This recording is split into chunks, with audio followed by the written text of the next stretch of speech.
Everything was quiet on the street. A veteran hero was looking to get some R&R after a long day's work. Everyone in the bar was patiently waiting for the broadcast to begin. The veteran was a regular of this establishment.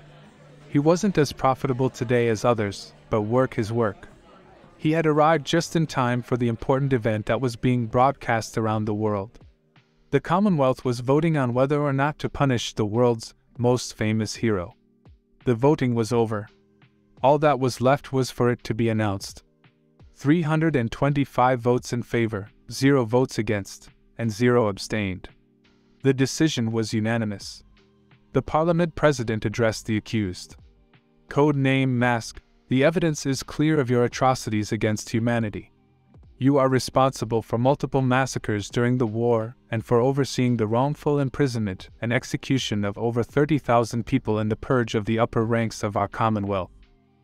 At the same time, you also attacked friendly people from other countries and destroyed trade relations between the two nations, as well as causing a vicious food shortage in the northern region of our Commonwealth.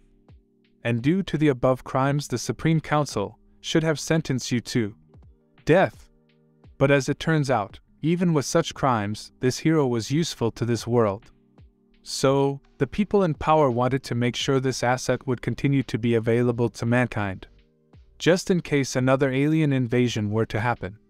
They restricted him from only obtaining 2 roles in their society: the Supreme Leader and the Supreme Marshal of the Commonwealth. He would retain his current title as Special Hero, the only one in existence. But they placed unreasonable burdens upon him. If their world was ever threatened, he would immediately return to the battlefield and fight for their survival. The scene shifts back to the bar, where conversations highlighted the stark contrast of public opinions circulating about the heroic figure known as Mask. On one hand, you have the older individuals who understand the reality of the world. They knew that if it wasn't for the special hero, codenamed Mask, no one on this planet would be here to have such a conversation. But because of this special hero's actions of raising other heroes around him up, the world was a safer place. And some individuals felt that the special hero was no longer needed for the survival of mankind. But it seems the ones who gained power because of this hero's actions had brainwashed the younger populace to see things differently. The credit for survival of the world belonged to everyone on it, not one man's actions alone could be seen as the reason why humanity survived. But a part of the populace knew that the ordinary people of this world had given up hope of survival, and the heroes with extraordinary powers had failed against the invasion. But a long man stood his ground on the day that was known as Hell, and he alone stepped forward from that day victorious. But some in this world resented him for not moving beyond the horrors of the past, for he believed that they had only experienced the first wave of an invasion, and the future of mankind was still in jeopardy. And the worst part? He implied that some of the world's greatest heroes were in bed with the unnameable secret force that was out to destroy mankind. But you can't blame these individuals. They all just wanted to live in peace and move beyond the dark times. And at the same time, a part of the world's populace understood and believed in the special hero. They knew that mankind's survival was only a fluke and that they had to be ready for the day when the real enemies arrived. Back in the halls of the Commonwealth, special hero codenamed Mask was given a choice. He could retain his honor bestowed upon him by mankind, for the world was grateful for his actions at that time. He should be thankful to mankind for doing this for him, because after all, he was still a criminal. But the hero came to his senses. What was going on? Why was he here? He knew he had died from the sneak attack from the Lord of the Woven Night. Was this a flashback to his previous life? He had been in the same place, being judged and betrayed by his companions, when an unknown force gave him a choice to become a hero. This couldn't be. Was he being given a second chance? A system popped up informing him of his options.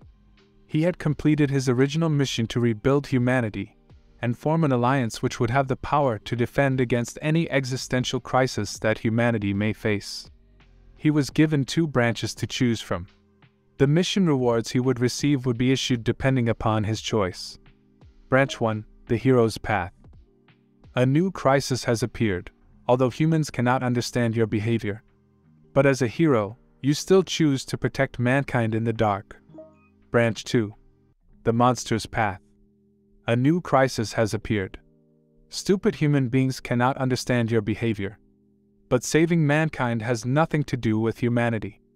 And since human beings would kill the hero, then repenting in darkness is the actions of a bloodless and useless monster. The system informs him that in 20 minutes he'd be randomly sent to an F-level environment. Who would have thought that I'd be reborn again? And once again stand at the crossroads of this historical turnaround. This time, I'll choose the monster's path. The Parliament president was growing annoyed at the silence of the hero. He understood that the special hero was an incomprehensible existence in this world. That he had zero emotional or political wisdom. Even in such a situation, he ignored the thoughts and feelings of the people of the world. He mentally admitted that the Commonwealth had actively worked towards ruining the special hero's prestige in the eyes of society, leading to the understanding that he was just a relic from the past that was best buried and forgotten. He was just a burden that was holding mankind back from a better future. The whole point of this trial was to exile him in every way from society. From this day forward, he will become a harmless reminder of days gone by. And if the hero disagreed, it would prove his point that he was a relic hell-bent on holding power for his sake alone. All the members of Congress knew that he had fell into their carefully orchestrated trap. The hero decided it was time to move past this and start his new life. I have an objection. The crowd, which only a second ago was so quiet you could hear a pin drop, burst out in conversation. The president was ready for this. The people watching at home knew this was going to be the outcome. No way would that psychopath give up power and allow the rest of us to move on. The world has sacrificed so much for him. It was time they hung him for his crimes. The world watched as their savior gave up his title of special hero. Everyone was shocked. This is not what he was supposed to do. What did you say? I said I give up my title of being a special hero. The hero was tired of protecting mankind and being blamed for all his efforts. The president of the parliament raged on, but none of it really mattered to the hero. As he walked away, he explained that he had no problem with their decision. He was more relaxed than he had ever been. This was not in the president's calculations. As the silent hero that supported mankind, he was supposed to just bend his knee and accept this punishment. He was worried that the hero would become their greatest enemy. He had to act fast. He had a plan to use the attention of the world to force the hero to relinquish his power. Since the hero had relinquished his title, that power belonged to the world. Back in the bar, the viewers were intrigued by the sudden change of events.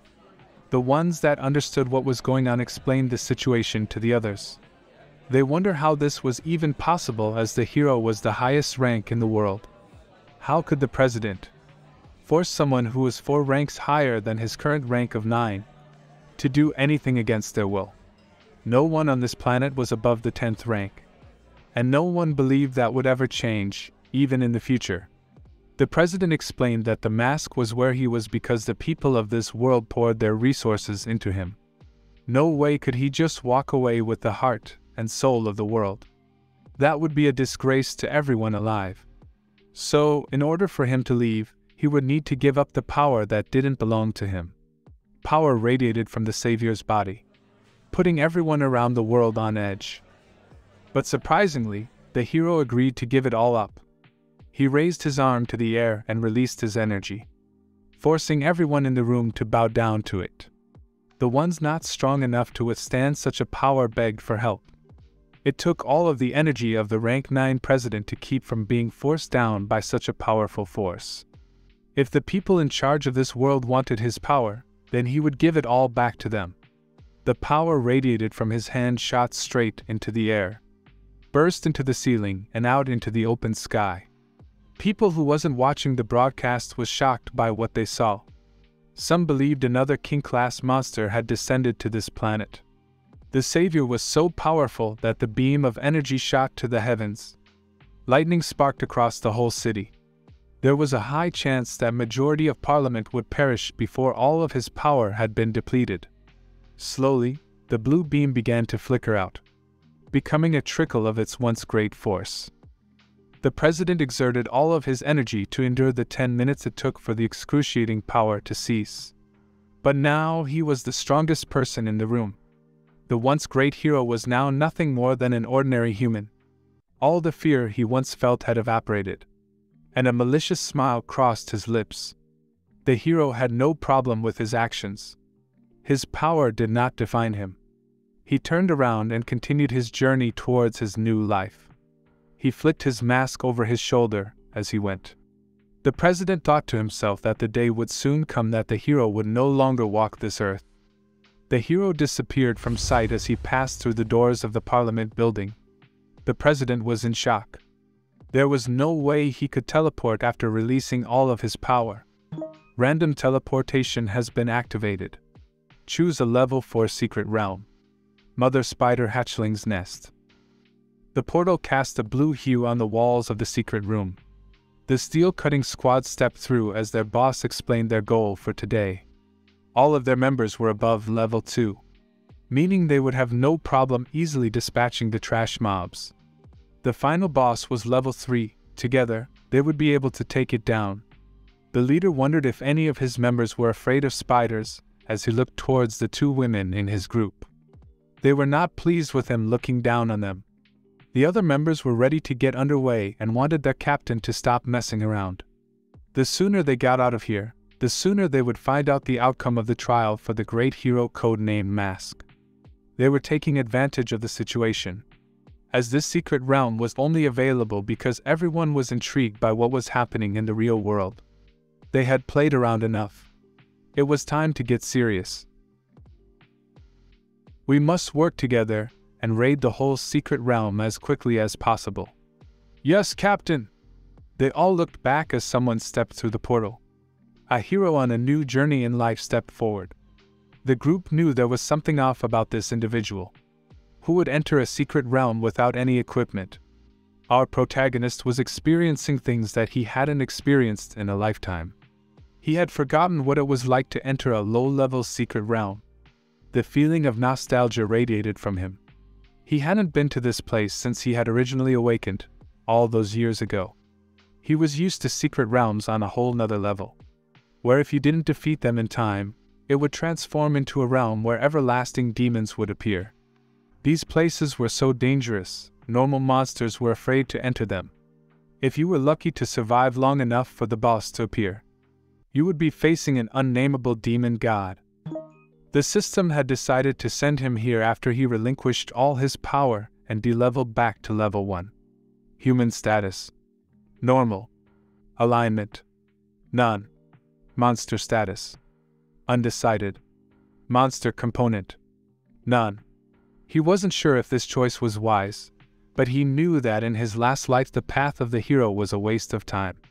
He wasn't sure if it was okay for him to be looking forward to becoming a cold-blooded monster. The group leader approached him, being as gentle as he possibly could, inquiring why he was weaponless. But the protagonist explained that his fist was the only weapon he needed. The captain patted him on the arm, believing him to be a martial artist. But he wasn't totally persuaded by this. He wanted to know what level of professional he was. For someone to come to a secret realm looking so confident, this individual had to be at the same level as me. The captain was worried that if that were the case, he would take a significant portion of their loot. But they were all shocked when the words level 1 left the lips of the young man, standing before them. You can't be joking, little brother. Being here, as a level 1 professional can only mean your death. The captain was relieved on the inside. He was scared, they were going to lose a lot of money today. The protagonist slipped out of the grip of the captain, saying aloud that he was here to crush monsters. The people around him felt sorry for the young man. There was no way he would even be able to beat their level 2 healer, let alone crush monsters. Thinking of his safety, they advised him to stay in this room. When they were done with the secret realm, he would be able to leave here safely. He tried to reassure them that he wouldn't bring any trouble to them. The leader warned him that since he was the one here looking for trouble, that he shouldn't expect them to save his life when danger met him face to face. As they headed out, their youngest female glanced back, not pleased with how her group had handled this interaction. The group battled their way to the spider cave. The older females shot deadly fireballs at the spiders, while the archer was a crack shot, capable of covering the back of his captain from afar. The lancer and the captain fought at close combat, as if they had been fighting together for years. As the former hero stood back and watched them work, the group's healer approached and apologized for the actions of her group. She really wanted this stranger to know that the captain was a good guy, and he was only looking out for his best interest. She wanted to make sure he understood that if he wasn't careful, this place would consume him. He explained that things were so much different nowadays than back when he raided. People were so much more progressive and cautious. He guessed the lessons that were learned in blood by his generation had passed down to the younger generation. She was surprised that he talked just like those uppity people in the Commonwealth. But she agreed with him that the policies that the hero mask had put into place was for the betterment of all mankind. His actions had strengthened the training of the professionals and had fostered a cooperation among them that was for all of their betterment. The death rate had really plummeted because of the hero's action, which allowed the population of professionals to expand among the human race. The young healer had got lost in their conversation and had forgotten to introduce herself. Her name was Yensici, and she was a level 2 healer. Nice to meet you. I'm Xiao Qiu, a level 1 professional. I have yet to select my career path. She was shocked by his admission. He explained that he was still thinking it over. In his past life, he was the one who created all of the paths that human beings followed. But all of his choices going forward was still a mystery. She went over his possibilities out loud. She knew most definitely with his physique that he would never be cut out for close-range DPS.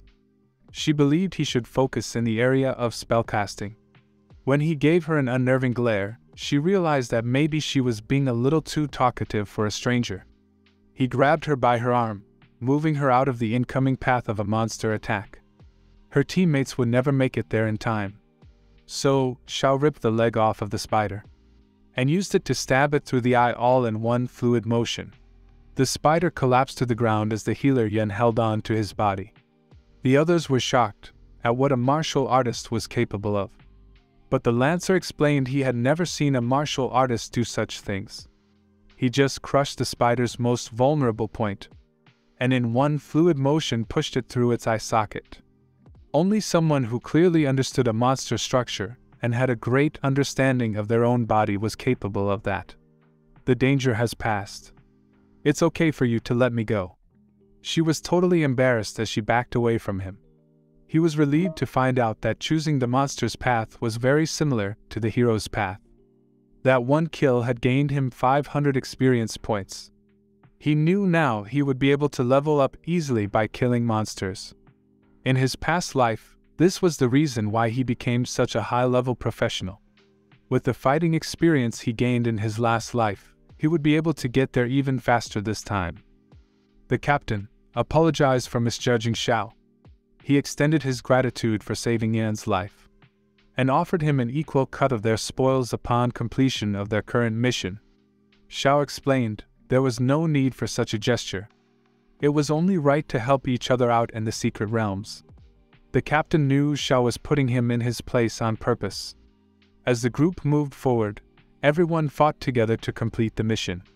In no time they had reached the boss, and their plan would remain the same. The captain would be the tank. The mage had the responsibility of making sure to burn away the spider webs throughout the battle. The rest would be basic damage dealers. The group had progressed so fast that if they were lucky, they would make it in time for the end of the trial. The lancer could care less about the end. He knew the outcome. That hypocrite of a mask would be found guilty. I'm just curious what he looks like. No one had any idea who the mask truly was. The group continued to chit-chat about the mask until they upset Yen the healer. She was totally in the mask's corner and knew intimately the incident that everyone called the massacre of the mask. She knew the mask had done the best he could in the circumstances he was put in. The lancer teased her. Are you sure you're not one of those paid actors that you see on the internet? Their captain insisted that they were embarrassing themselves in front of company. They all turned towards the challenge at hand. The environment was covered in spider webs. Some of the group was more interested in valuable goods, while others were interested in the treasure chest that was left behind. "Prepare yourself, here comes the boss." The spider let out a screech of anger as the captain rushed in to gain aggro.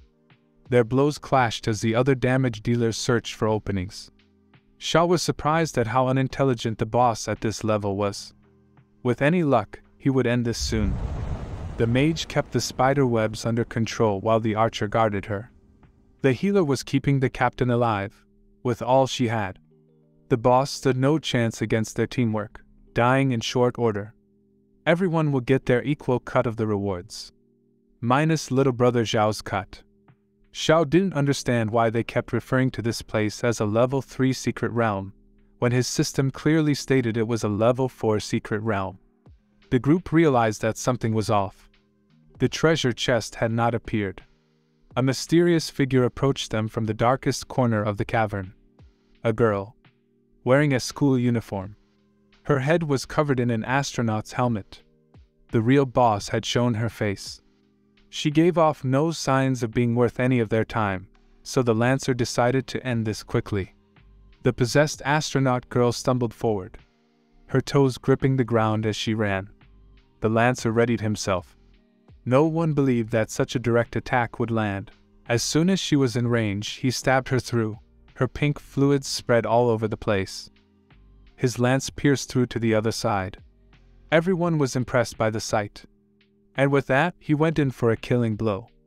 But to his surprise, spider webs emerged from the hole he left in her torso. They shot out, binding his arms. As he struggled to free himself, without batting her eyes, she snapped his arms. There was no way they would be able to cut that silk.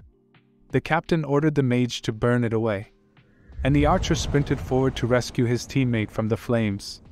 But as he got closer, the flames raged out of control. It was as if the boss was stoking the flames. As the flames cleared, all their eyes met a horrifying sight. The astronaut girl had gone from 2 legs to an 8-legged freak. Xiao was the only one among them where shock wasn't the prominent feature on their face. The Lancer turned, desperately trying to escape. But he was severely impeded by the silk wrapped around his body. With barely any effort, the 8-legged freak stuck her pretty foot through his chest. The Lancer stood there, looking down at the foot, knowing his life was over. The archer was infuriated, but Xiao grabbed his forearm to calm him down. "Don't act rashly. If you go after such a beast, you will be next." As the archer turned to give Xiao a piece of his mind, his captain explained the wisdom in the words that was just told to him. They had pushed so fast towards the boss that they had a full 3 hours before they could escape. The new plan was to make a tactical retreat. They would fight the boss while slowly making their way back to the entrance. Then they would escape immediately once the portal opened. The 8-legged freak decided to go on the offensive. This time, the captain was her target. Her silk shot from her exposed wound and wrapped around his forearm. The archer instantly released a volley of arrows. But in a second she had him completely wrapped up and defenseless. The captive captain screamed his name as the archer was sucked towards the freak. As he got closer, teeth emerged, and the hole grew wider. It was a horrible sight. The monster ate his head off and dropped the body to the ground. This sent the captain into a rage.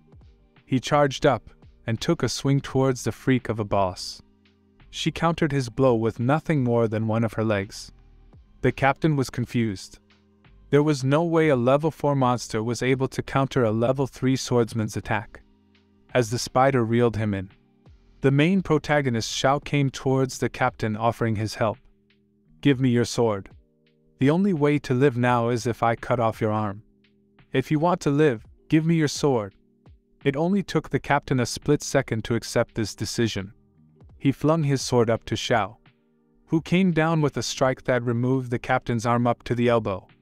The pain was excruciating, but he would live.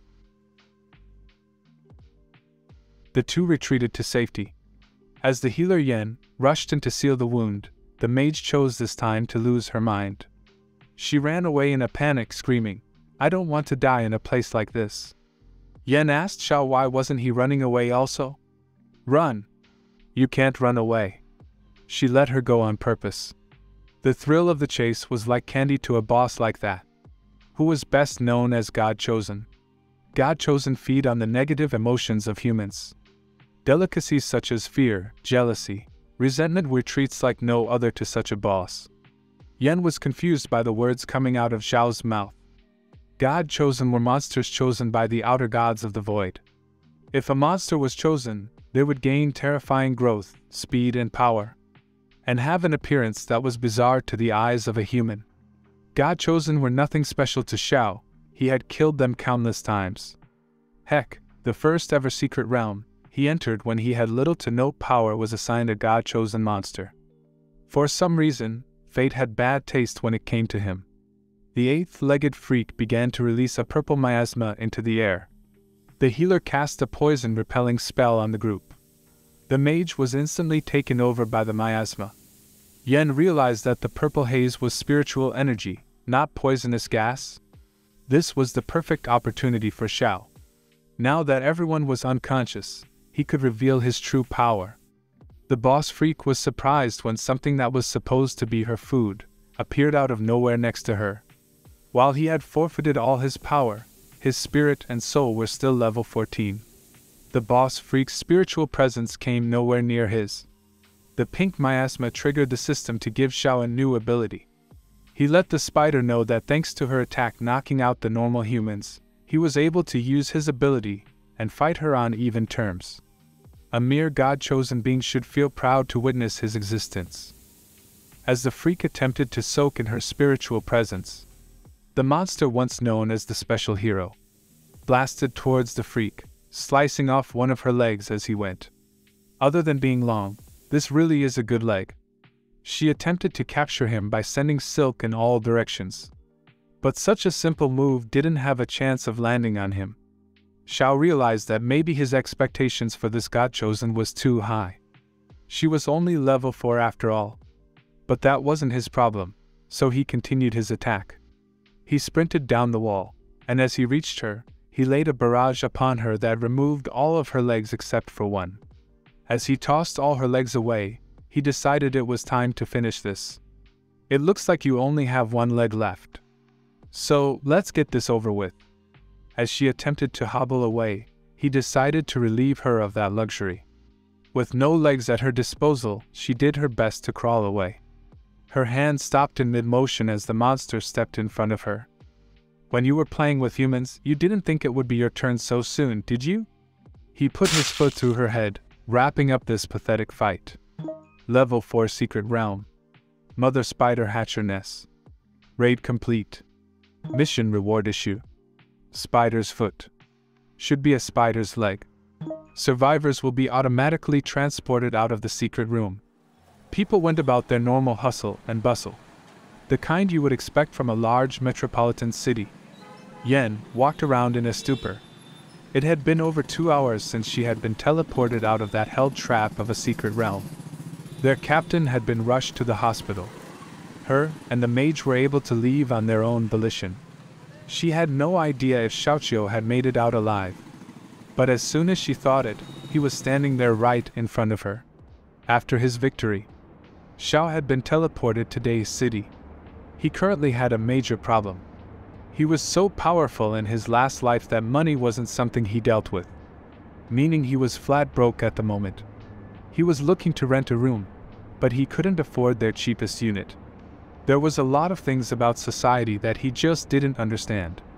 He was going to have a hard time surviving on his own in this society.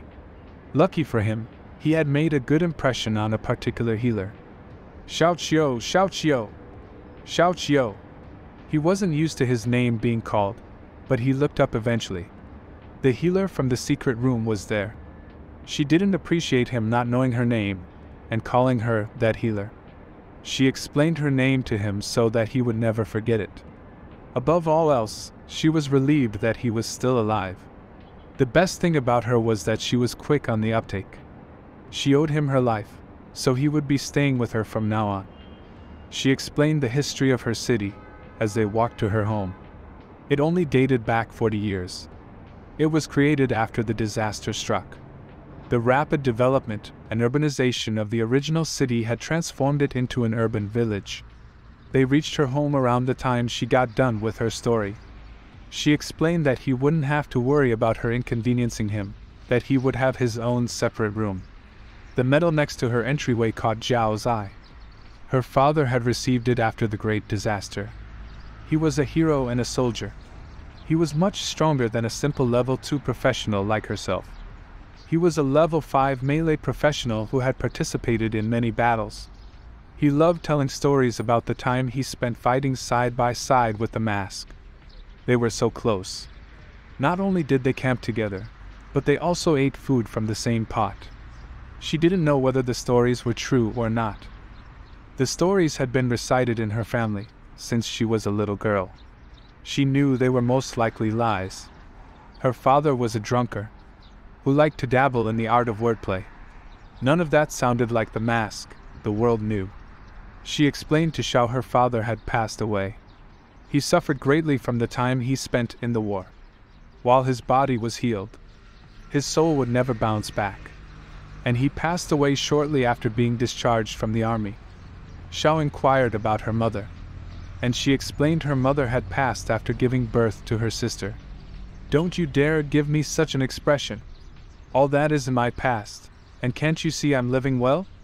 She showed him around her house. "I'll get you a quilt, but things like underwear and pajamas, you're going to have to provide for yourself." A place like this was not what he was expecting. As soon as he started earning money, he would make sure to pay her rent. A little girl in a wheelchair rolled out. She was not pleased with having an intruder in her home. Her sister explained the situation and told her he will be staying with them from now on. "Oh, big sister, you're so kind to bring people you just met to our humble abode." She turned around and headed back inside without another word. "Don't worry, she'll get used to you eventually. She's just not too happy at the moment." A person she looks up to is being judged unfairly in the public's eye today. Xiao was shocked that he had so many fans. He really believed the whole world was against him. Yensi's little sister scanned through the trash that the internet was spouting about her hero. "He's just a selfish bastard who tossed away all our precious resources. There's still a lot of dangerous things out there that was his responsibility to protect us from, and he just chose to walk away. No one should believe that he just gave away his power. Look how he teleported away at the end." Yan's little sister was furious at the things she read. It's like people from this world are blind. How could they lie to themselves about the reality of the world they lived in? The mask wasn't the one relying on anyone. Mankind should be thanking him for what he did for them. She went to work fighting the warriors on the other side of her keyboard. She had no time to be bothered by her sister, dinner, or her sister's guests. The only person I'd come out there for has just been shunned by a retarded civilization. The two of them sat down for a simple dinner prepared by Yin. He was used to eating anything he could get his hands on, so this was most definitely a delicacy. Back then, he truly was a real hero. He sacrificed everything for the safety of mankind. The news continued to slander the reality of things that happen. The world was hell-bent on not being indebted to a single man. Without the earth, the sun rotates just the same. Without mask, human beings can also move forward in glory. Is the mask really running away from his crimes? Xiao, what do you think? Don't rush, you can eat as much as you like. Everyone believes him to be a criminal, so I guess he's just that, a criminal. Yen never backed down from an opportunity to stand up for the mask. She was upset that he was being cold towards a great person. Someone was shouting obscenities from the front of their house. She explained that Kaijiang Investment had been harassing her family. They were threatening to burn the house down with them inside. She rushed outside to confront them. "So, we finally get to see you face to face. You know you're a hard person to track down." Yen had never misled them. She was always truthful and to the point. She had no interest in selling her family's home. They knew too much about her personal situation, and wasted no time jumping on her about the tragedy that befell her and her team earlier that day. One of the intruders was a professional capable of playing mind games with his prey. They were giving her 5 days before they began their harassment upon her family. They had also dropped her offer from $3 million to $100,000 federal dollars. She would never sell her house, so it really didn't matter. They were relying on information that they had attained illegally. They knew she needed money to continue to get her little sister's treatment. And currently, her bank account only possessed $30,000. Xiao had had enough of this and decided to make his presence known. The douchebag intruder rushed in to greet who he believed to be her boyfriend. As he introduced himself, Yen screamed for him not to shake the guy's hand. That he was a mage who specialized in mental attacks. But it was too late. Xiao fell into the trap. The douchebag rushed in expecting to shatter Zhao's mental state. He wouldn't be too rough on the boyfriend. He would just make him take a nap for a few months. But he realized something wasn't right. He should have made it there by now. As he stopped and checked his surroundings, he realized that he was in trouble. He needed to escape this place immediately. But it was too late.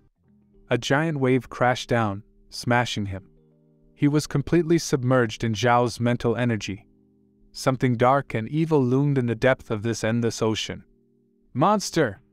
Turns out he was the one who would not be waking up anytime soon.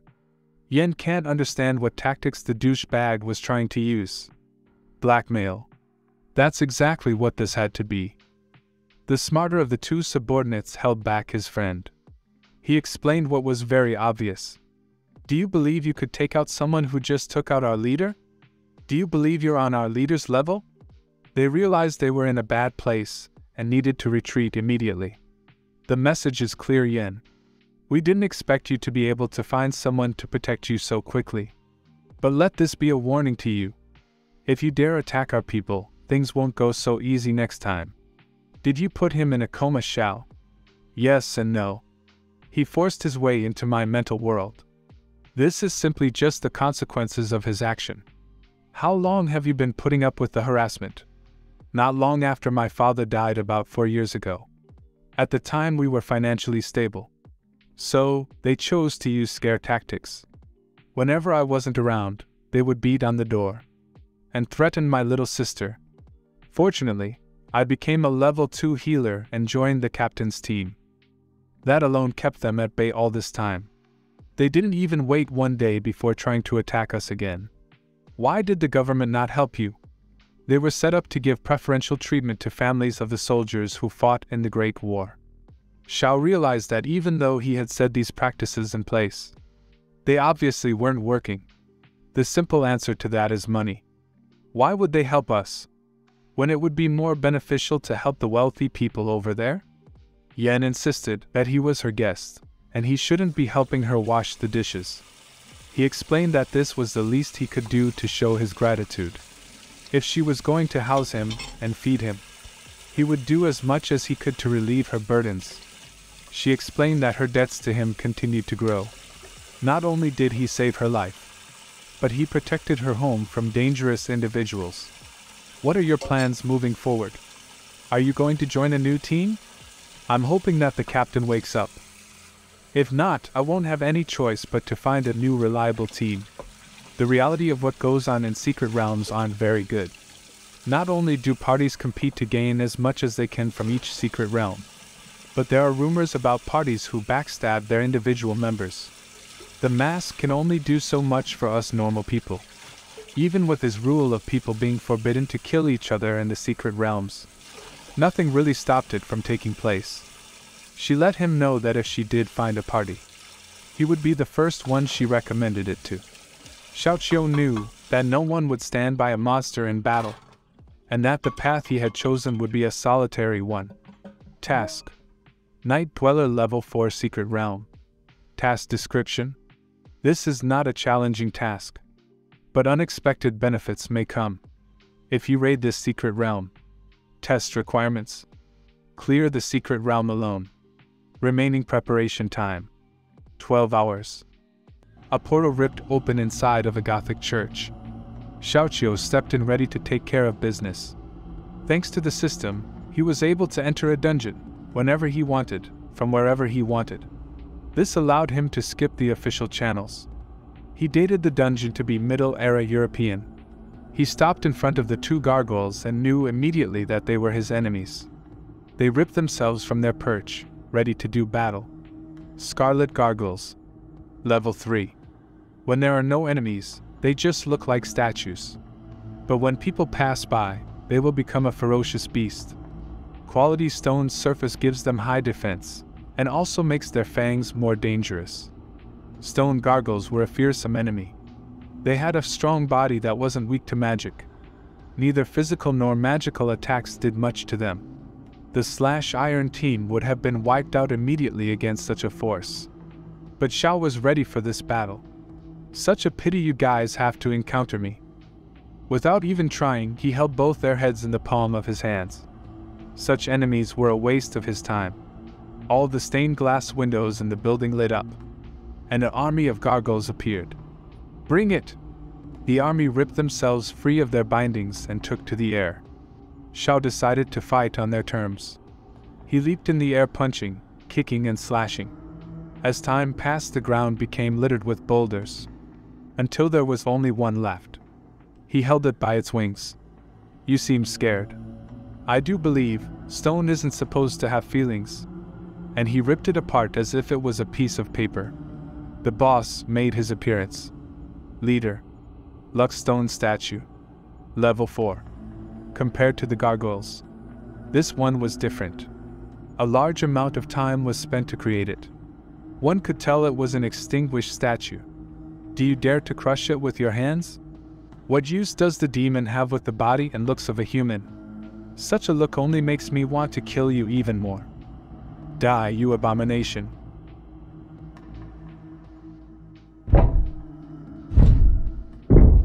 A group of 4 professionals knocked their way into the Gothic cathedral.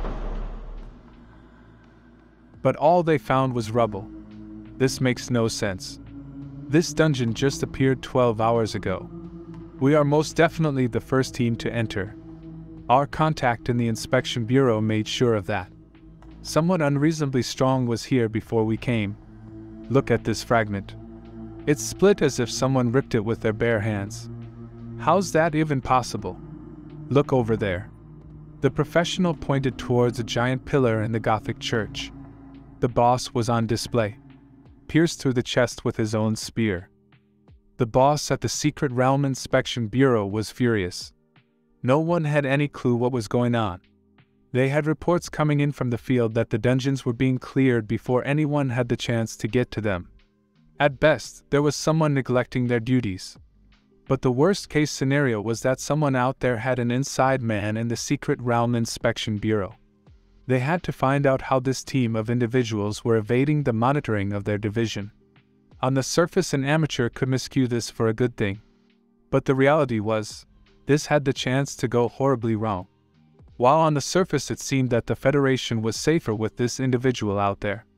But what if this person, who was unregistered, started ambushing the expedition teams as they showed up to clear the dungeons? The younger generation couldn't understand the horrors of secret realms before the Inspection Bureau was established. The number one cause to death wasn't monsters. Greed and desperation ran rampant. And teams had to do their best to watch out for their fellow humans above all else. It was their responsibility to make sure the world didn't fall back into such a barbaric practice. The first reported infiltration was the Level 4 Gargoyle's secret realm. And going by the evidence at hand, the intruder is Level 4 but at most Level 5. The evidence pointed to it being a single individual. The destruction of all the remains aligned with this theory. This explained why there was so much waste being left behind. A single individual had no way to process the amount of materials and spoils from so many dungeons. So, this will be where they focused their attention. They would catch this culprit by following the money. The team was ordered to keep a close eye on the market and to watch for patterns that aligned with the spoils that came from the 7 secret realms that had been hit. And they were to report it immediately. This tactic most likely wasn't going to work. Xiao really didn't have much use for the money. He didn't even mind that he was getting scammed on the material sales. His goal was primarily to get stronger. But for the time being, he had enough money to keep him from being a burden to Yan Cece. Her voice came to his ears as soon as he thought of her. He spotted her trying to sell a sword to a shady businessman. She simply wasn't a very good salesman. She explained that the blade had history and had slain many monsters. But the salesman used that to his advantage. He explained that that was the reason why he couldn't pay much for it. With all the scratches on the blade, it would break after a few uses. Its only worth was in scrap. How can the relic her father left behind be considered scrap? He raised the price to 3,500 while implying it was only because she was looking so pitiful. The sword's name was Flying Crow. Her sister's medical expenses came first, meaning she had to let the sword go. This was going to be a big payday for the shady businessman. He knew an amateur when he saw one. The sword she was holding was forged of ember iron. The material was really rare and in turn really valuable. He would be able to sell it for at least 10,000. Xiao stepped in as the businessman was rushing her to sell. Yan Cece was surprised to see Xiao, but it made sense that he was here making trades of his own. Xiao Qiu's system informed him that the equipment was a level 5 professional long blade. It was in the category of special equipment. Equipment description. Although at face value, it is only an old long blade, it contains some rare special metal materials, which few people knew was stained with the blood of a demon god. The question is that a blessing or a curse? Yen, would you sell me this blade? Sell it to you? The salesman was furious. He could sense this precious opportunity slipping away from him. Xiao paid her right away. The salesman knew it was over. The two sit on a bench holding their new items. Yen couldn't take so much from the man who she owed her life. Xiao insisted that she had already paid him back for saving her life, and that he at least owed her money for allowing him to stay with her and cooking him such delicious meals. He insisted she take the money for accommodation expenses at the very least. In reality, he owed her way more money for the blade. It wasn't as simple as she believed it to be. He wouldn't be able to inform her of the reasons. But the blade was worth way more than a mere 10,000. This shocked her, for this blade was just a relic of the past. But she expected he had many secrets. She was already forming a small list. How he had exited the spider dungeon before any of her team had even woke up. How he had come by so much money in such a short span of time. But she wasn't the type of person that pried at other people's secrets. She asked him to be kind to Flying Crow. It was the last thing the siblings had to tie them to their father. Flying Crow. Like a crow that comes and goes freely, hiding in the dark.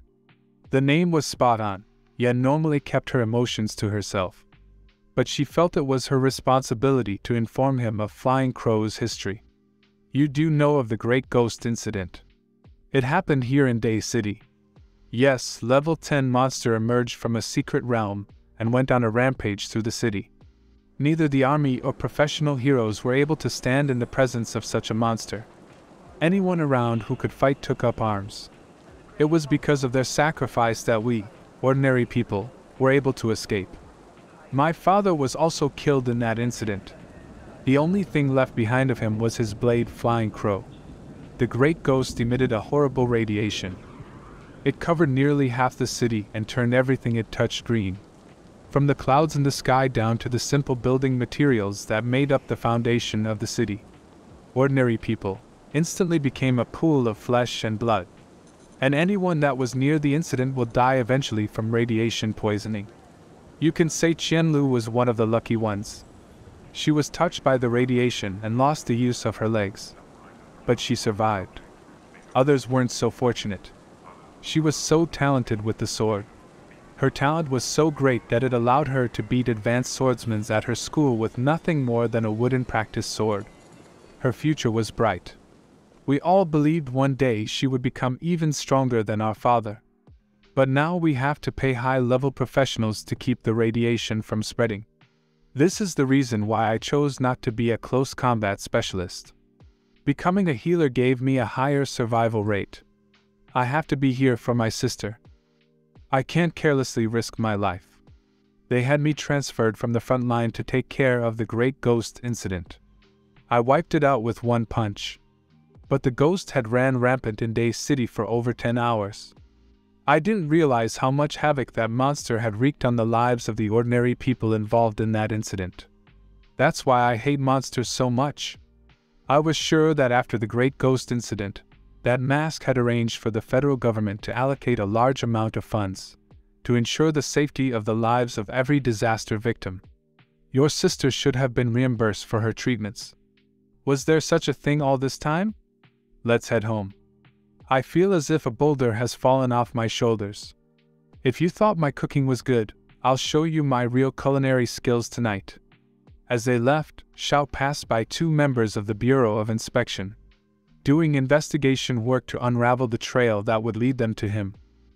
If they only knew how close they were to the culprit. Back at home, Qianlu was taking a break from her battle with the keyboard warriors, when intruders began beating on her family's door. She knew it was the people from Kaijian Investment Company. Qianlu wasn't a coward. Even without her legs, she would protect her family's home. She equipped herself and headed to battle. As she reached the front gate, the enemies forced their way in. They were happy someone was around, even if it was the little cripple. Qianlu attacked to defend her family's honor, but came crashing to the ground. Having spirit alone just wasn't enough. She laid on the ground, looking up defiantly. The leader mocked her condition. He sent his men to trash the house. We were planning to teach Xiao Qiu a lesson he wouldn't soon forget. Their search didn't bear any fruit. The leader wanted to bring the cripple back with them, but his men insisted that it was not a good idea. Kidnapping was a serious crime. So instead they decided to take a different route. He ordered one of his men to stay behind with the truck, and he was to back it in when the other 2 arrived. This way it would only be a minor accident caused by the loss of control of the truck. And it was too bad that the truck was filled with gifts collected from the residential area's garbage bins. It was definitely important for them to remain law-abiding citizens. The 2 arrived home soaked. A thunderstorm had broken out halfway through their journey. Hurry, we're almost there. Yan was shocked to see her sister Qianlu laid out on the ground. The gates had been ripped from their home. As they helped her into her chair, as she explained what happened. One day, those bastards are going to get what's coming to them. Xiao, can you take her inside? I'll go and work on the gates. She turned, heading towards the demolished gates. Xiao turned around to see a garbage truck had destroyed the entryway, and was dumping all its garbage at the feet of Yan. She was barely holding herself in check. Oh, I didn't realize this was Mrs. Yan's house. How could I have mistaken this place for the garbage dump? Well, at least it's raining. You can stand there and get clean, without having to track that mess back into your home. Expect many more gifts from the Kaijian company. Qianlu wanted to go to her sister's side, but Xiao explained that would only make things worse. Give her a minute to compose herself. Yan marched past them. There was an ominous blue haze emitting from her body. Xiao and Qianlu stood out in the rain. Can you tell me why it's like this? Tell me, is there justice in this world? In my experience, there never was. What about in the future? Don't count on it. There has to be at least fairness. Nope, that lie is just fabricated from injustice. Even the rain that falls on everyone is unequal.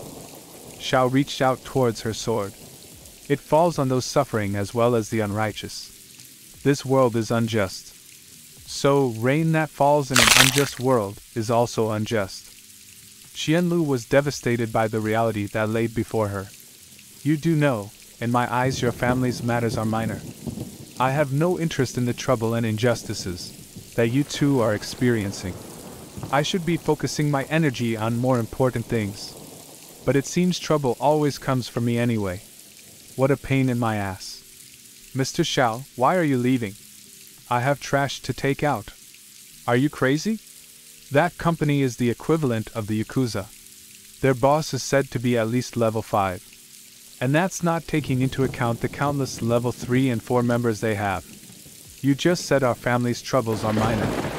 I don't want you to get hurt. You don't have to take our family's struggles upon your shoulders. Yeah, this is a real hassle. A total waste of time. However, there's only one cure for these types of problems. And it most definitely involves cracking skulls. Why am I so fond of using violence to eliminate my troubles? The storm continued to batter the city of Day, forcing the citizens to take shelter. The streets were deserted, just the way an organization of bullies liked it. Xiao stepped into the frame as two well-dressed losers were leaving their headquarters. He stared up at the large headquarters and realized he had his work cut out for him. He entered the building sword in hand, and was instantly noticed by security. It had been some time since they had a little fun with troublemakers. They approached him with smiles on their face. Do you know where you are? How dare you carry a weapon in this establishment? Xiao ignored them. If they mind their own business, he'd continue to mind his. As they proceeded to stop him, he continued his stride, not missing a beat. But behind him, two puddles, filled with chunks, fell to the floor. Mission: Blood Sacrificial Blade. Description: This blade that has tasted lots of blood on the battlefield has once again been awakened. Or perhaps what was awakened was the blood of the demon god. Mission requirements: Use Flying Crow to eliminate all hostile beings. Mission reward: Flying Crow will use the blood to undergo an upgrade. Backup security wielding katanas made their way out to greet him. He's hostile, everyone be careful. The group encircled him, increasing their advantage. Two of the hotheads decided to attack first. They dashed in, increasing their momentum as they struck. Neither of their heads were still attached as their momentum took them past Xiao. The third forced his aura into his blade. This caused Xiao to look at him with fury in his eyes. The next instant, Xiao removed that arm and intentionally stuck his blade in the man's side. The others saw this as their opening. As they charged in, he released his blade and punched them through the chest. How is the weapon wielder so strong with their bare hands? Was the last question he'd ever asked. Xiao continued on his way. Anyone with sense headed in the opposite direction. The wannabe Yakuza members was discussing the perfect subject at the moment. Profits above all else was their motto. If they managed to get the sisters' property redeveloped, they would all make a huge profit. An underling burst in to warn them that someone was killing their way up the tower. Give us the important details. How many people dare to invade our headquarters? A single individual. Only one? Someone has a suicide wish. But the leader wasn't so rash. He knew their organization did their best to avoid powerful individuals. How had something gone so wrong that they were in this situation? It sucked that he had to deal with this problem. But it was time to get to work. He stood up, too lazy to raise his axe from the floor. Before they could even make it out of the room, Xiao had made it to their location. They were shocked that someone would kill a man begging for his life. As Xiao crested the landing, fear ran down their spines upon seeing him. The leader tried to pick the right words to ready them for battle. A mage, a warrior, and a gunner struck their battle poses. Xiao commented on them being level 4 professionals, and they believed this meant he understood what kind of situation he was in. They questioned him on his reason for being there. Sir, he's the one that put Tujing in the coma. Xiao was no fool. He knew it was time to become a monster. He plunged the group into darkness. To think he thinks that turning off the lights is going to change anything. The gunner specialized in working in the darkness. As he activated his night vision, it took his brain a second to comprehend what stood in front of them. Monster!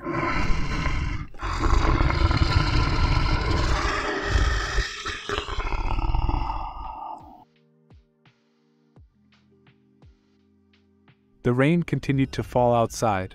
Inside, it was time for bodies to start hitting the floor. The gunner was terrified of what stood before his eyes. This time, his night vision was a disadvantage, seeing as how he was the first one to die. Xiao made short work of Joseph the gunner. The stench of blood alerted his teammates to his demise. Lightning lit up Xiao's approach, saving the leader from sudden death. He was only just able to block in time. If he had been any slower, he wouldn't be contemplating the situation he was in. The mage took the opening presented to him and launched a giant ice spike in his direction. Xiao deflected it without much thought. He didn't appreciate being interrupted while playing with his prey. So, the mage lost his head without a second thought. And the leader soon followed. The flying bird sword crow was drenched in blood.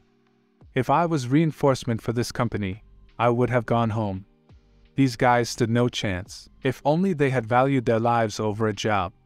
Xiao walked away, leaving a mess in his wake.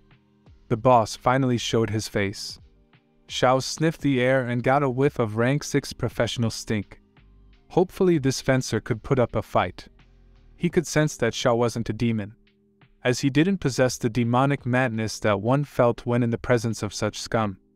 And he also knew that he wasn't a transformation specialist either, for they wouldn't be able to put out such an aura. He knew that such a creature was rare. And when it was over, dead or alive, Zhao's body would compensate him for the losses that he brought upon his company. Such a company could only exist if the people in power were backing it. This company was no different. Too bad the people in power were not on humanity's side. They spent all their time trying to fuse humans with demons. So having such a hybrid drop into their laps would make up for the failures that happened here today. The fencer vanished and went for Zhao's head. Yes, this was going to be interesting. In one move, the level 6 fencer knew what he was up against, and decided to teach the half-demon a lesson. His barrage had no effect upon Zhao's armor. The fencer decided it was time to finish this. He made a point-blank attack to Zhao's chest. A smile spread across his face as it forced the demon to dodge, putting him in the perfect position for a sleight of hand Python 357 to the face.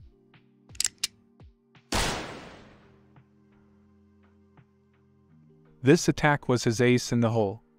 It was so devastating that no one had ever survived. He felt it was a pity he couldn't take this creature alive. But the body should be good enough. When the smoke cleared, Xiao stood there, hate radiating from his face. And the fencer knew things had taken a bad turn. There's no way anyone could dodge that attack. He could only have evaded.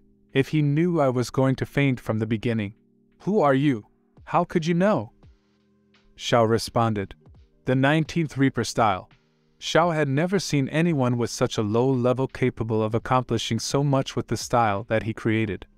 It was easy to learn, and anyone could master it if they put in enough time and effort. But there was a rule that everyone who learned had to follow. Only ones who were on the path of righteousness could wield such a style. Xiao confronted him about this fact. What business is it to a monster like you? Sure, this is the style created by Mask. Can you not see that I'm using it to annihilate a monster like you? Is that not righteous? Your entire corporation is built off the back of destroying innocent families. I really don't care who stepped on your toes, or the toes of someone you care about. But let me make this easy for you to understand, demon. The progress of human society shall march on infinitely, and any force that impedes it, whether it be creatures or mankind itself, shall be deemed sinners, and their transgressions should be eradicated. The path I walk has always been righteous. A monster such as you could not comprehend such a thing. He dashed forward. A barrage of attacks encircled him as he moved. But Xiao was done playing. He brought out his heavy hitters. He decided to show this scum how the path of the Reaper was meant to be used. His first attack initiated the dodge, as his second attack hit its mark, and a barrage of attacks like no other ensued. As he lay on his deathbed, he wondered what kind of monster used sneak attacks. If you weren't so full of yourself, you would have heard me clearly tell you who I was. Xiao drew his bird blade and fed it its final meal of the night. Equipment name: Blood Raven. Unlimited growth type weapon. Equipment details: this blade that has been stained by the blood of demons welcomes its own rebirth. A muddy sea of blood is hidden within its body, and while wielding it, this bloody sea will surge forward aggressively. When the user doesn't need it, this sword can be kept within a space of the system. It can be retrieved into reality from the system at any time. Special ability: Blood Raven, unlimited growth potential. Sends forward a powerful blade of blood that can easily tear through the ground. So, you aren't Flying Crow anymore? You're Blood Raven? You know you haven't changed at all on the surface. But I can tell you crave strength. Xiao and Blood Raven. We're going to be perfect together. An infinitely growing monster paired with an infinite growing demon blade. The two together sounded just a little OP. Xiao found a straggler and fed the raven, sending the blast out the side of a skyscraper. The battle inside the corrupt headquarters had attracted the military.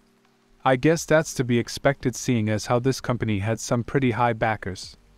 The military has spent their time, wisely blocking all escapes. They were now ready to move in. But the Commander Jiang, first priority was to limit casualties. He ordered for all attempts to be made to solve this peacefully. He knew that less than half of the people in that building was innocent. Above all else, it was the job of the federal government to lay judgment upon criminals. It was not the job of a random bystander. Whoever was inside would not be let off the hook easily, no matter what their excuse was. Xiao exited the building, surrendering peacefully. Yan Cixi rushed out to find Xiao after her sister only just informed her of his actions. Before she could make it out of her yard, the Civil Defense Army had arrived to question her. "Ma'am, are you Qian? Sir, I'm in a hurry. Did something happen? We're currently investigating this man. Is he an acquaintance of yours? Xiao Qiu?" She was worried for her friend's safety. No way he was dead because of her family's troubles. "It's okay, ma'am. He's in good health." Xiao was being held at the Civil Defense Army's exclusive prison. He wasn't being cooperative with their investigation. They hadn't managed to get a single drop of information out of him. Other than admitting to his crimes, his lips were zipped. "Our investigation has returned 0 pings on this man. He's literally a ghost. We looked into the name he gave us, Xiao Qiu, and it turned out to be related to a woman named Yan Cixi. That's where things got interesting. Our investigation triggered the people over at the Monitoring Bureau. They have been frantically searching for a mysterious thief who can bypass all their detections. They believe our suspect fits the bill. That's mysterious indeed. Give me all the information you have on this Yan Cixi. She's a level 2 professional healer. And her father was a level 5 professional who served in the army. He retired after being wounded. And the most interesting part is he was offered a position as an official in the government. But he politely declined. The great obscenity incident took him from this world a few years ago. He was survived by his 2 daughters, the youngest of which became disabled because of the very same incident.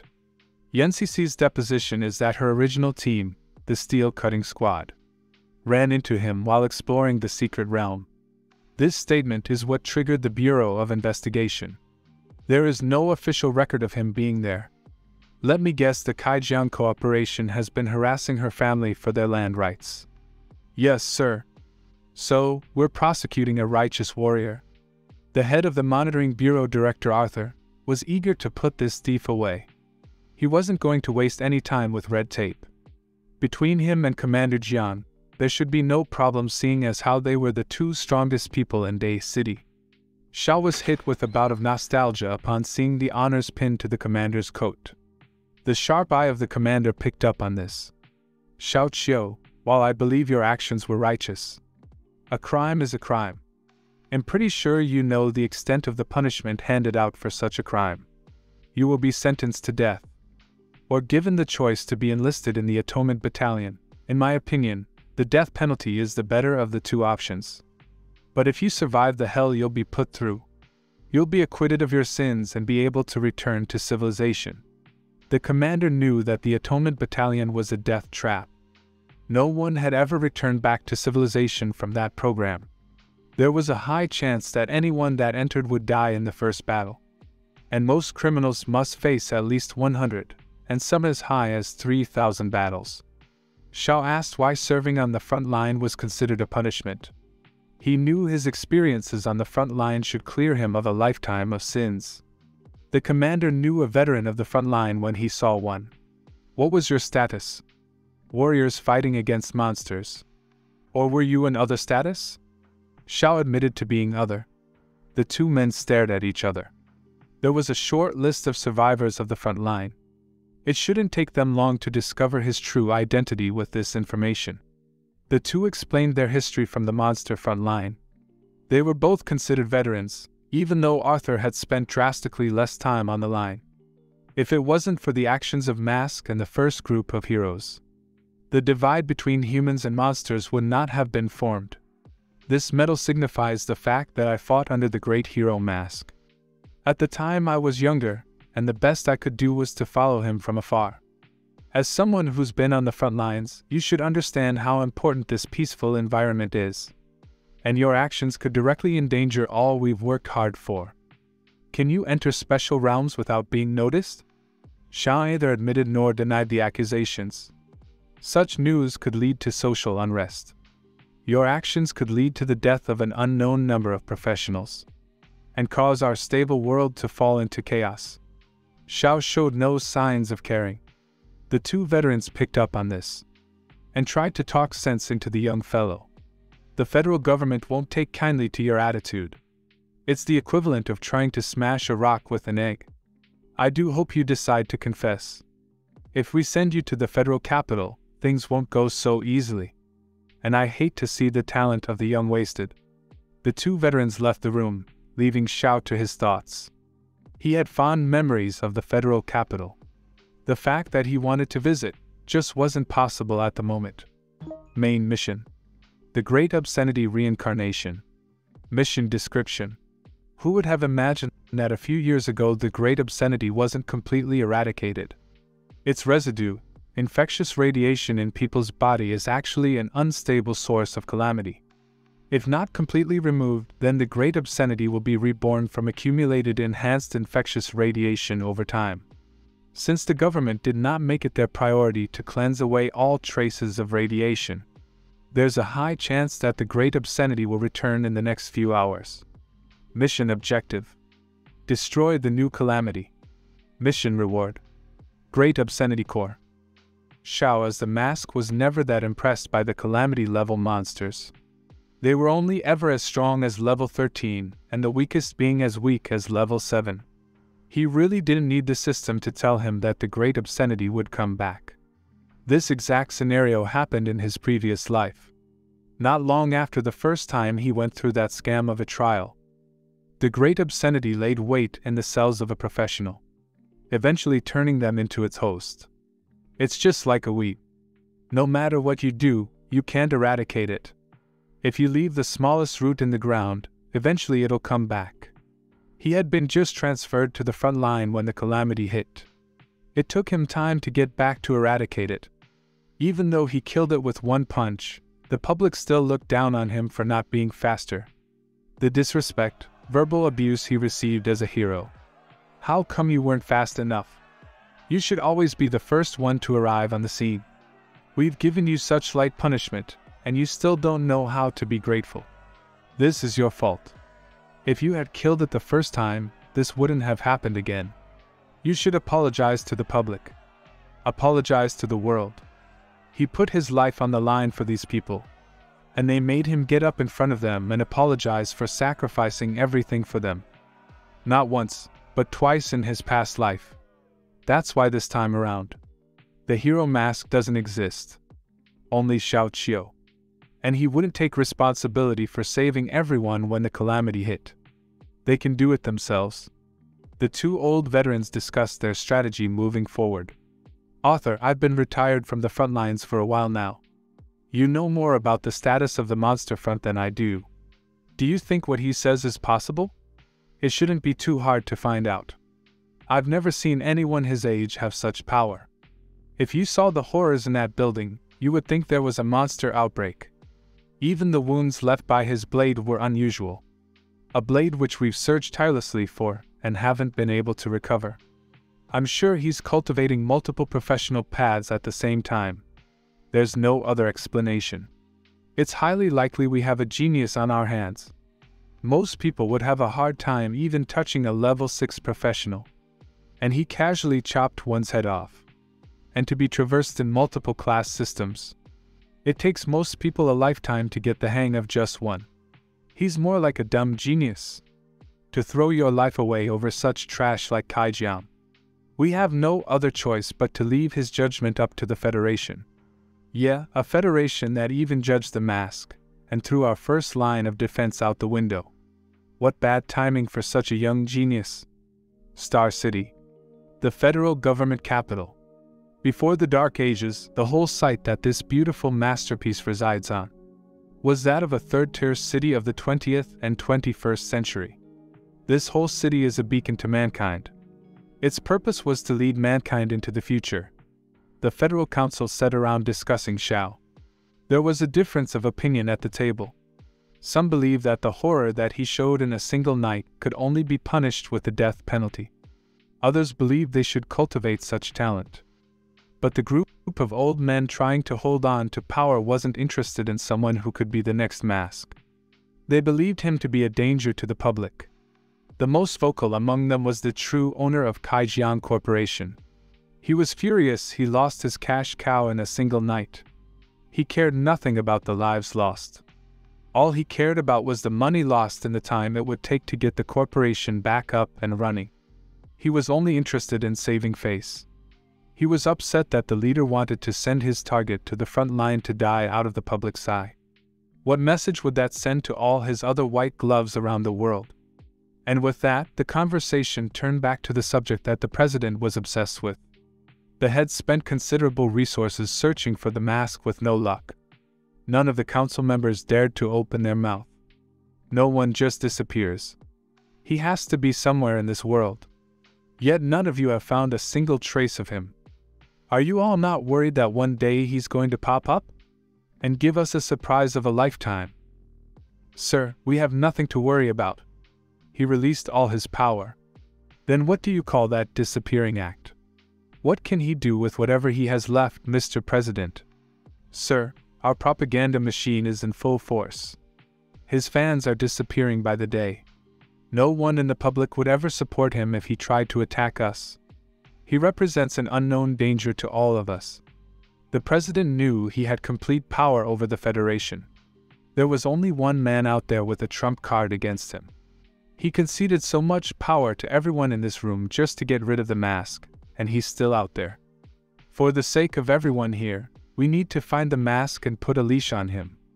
Let's move on to other topics. Sir, the monster frontlines seem to be failing. The appearance of monsters have increased by 32% over the previous month. This is the first time there has been an increase since the founding of the Federation. Everyone knew this was a clear side effect of losing the mask. He was the perfect soldier. Why did we choose to attack him? He never interfered in any of our business. How dare you question the decisions of this council? Do you believe without the mask our Federation won't survive? I believe if something serious happened, we would be in trouble. Peace makes soldiers weak, and the council should do something about it. The president ordered the most valuable troops to be sent to the front line. A council member instantly refuted this idea. The city defenders are the last line of defense for all the cities around the world. It would be unwise to redeploy them. This triggered infighting. Yes, it would hurt your pocketbooks to lose access to the city defense force. Yeah, doesn't your family supply the equipment for the defense force? It doesn't sound like it'll bode well for your company. How dare all of you slander me? The president put his hand down.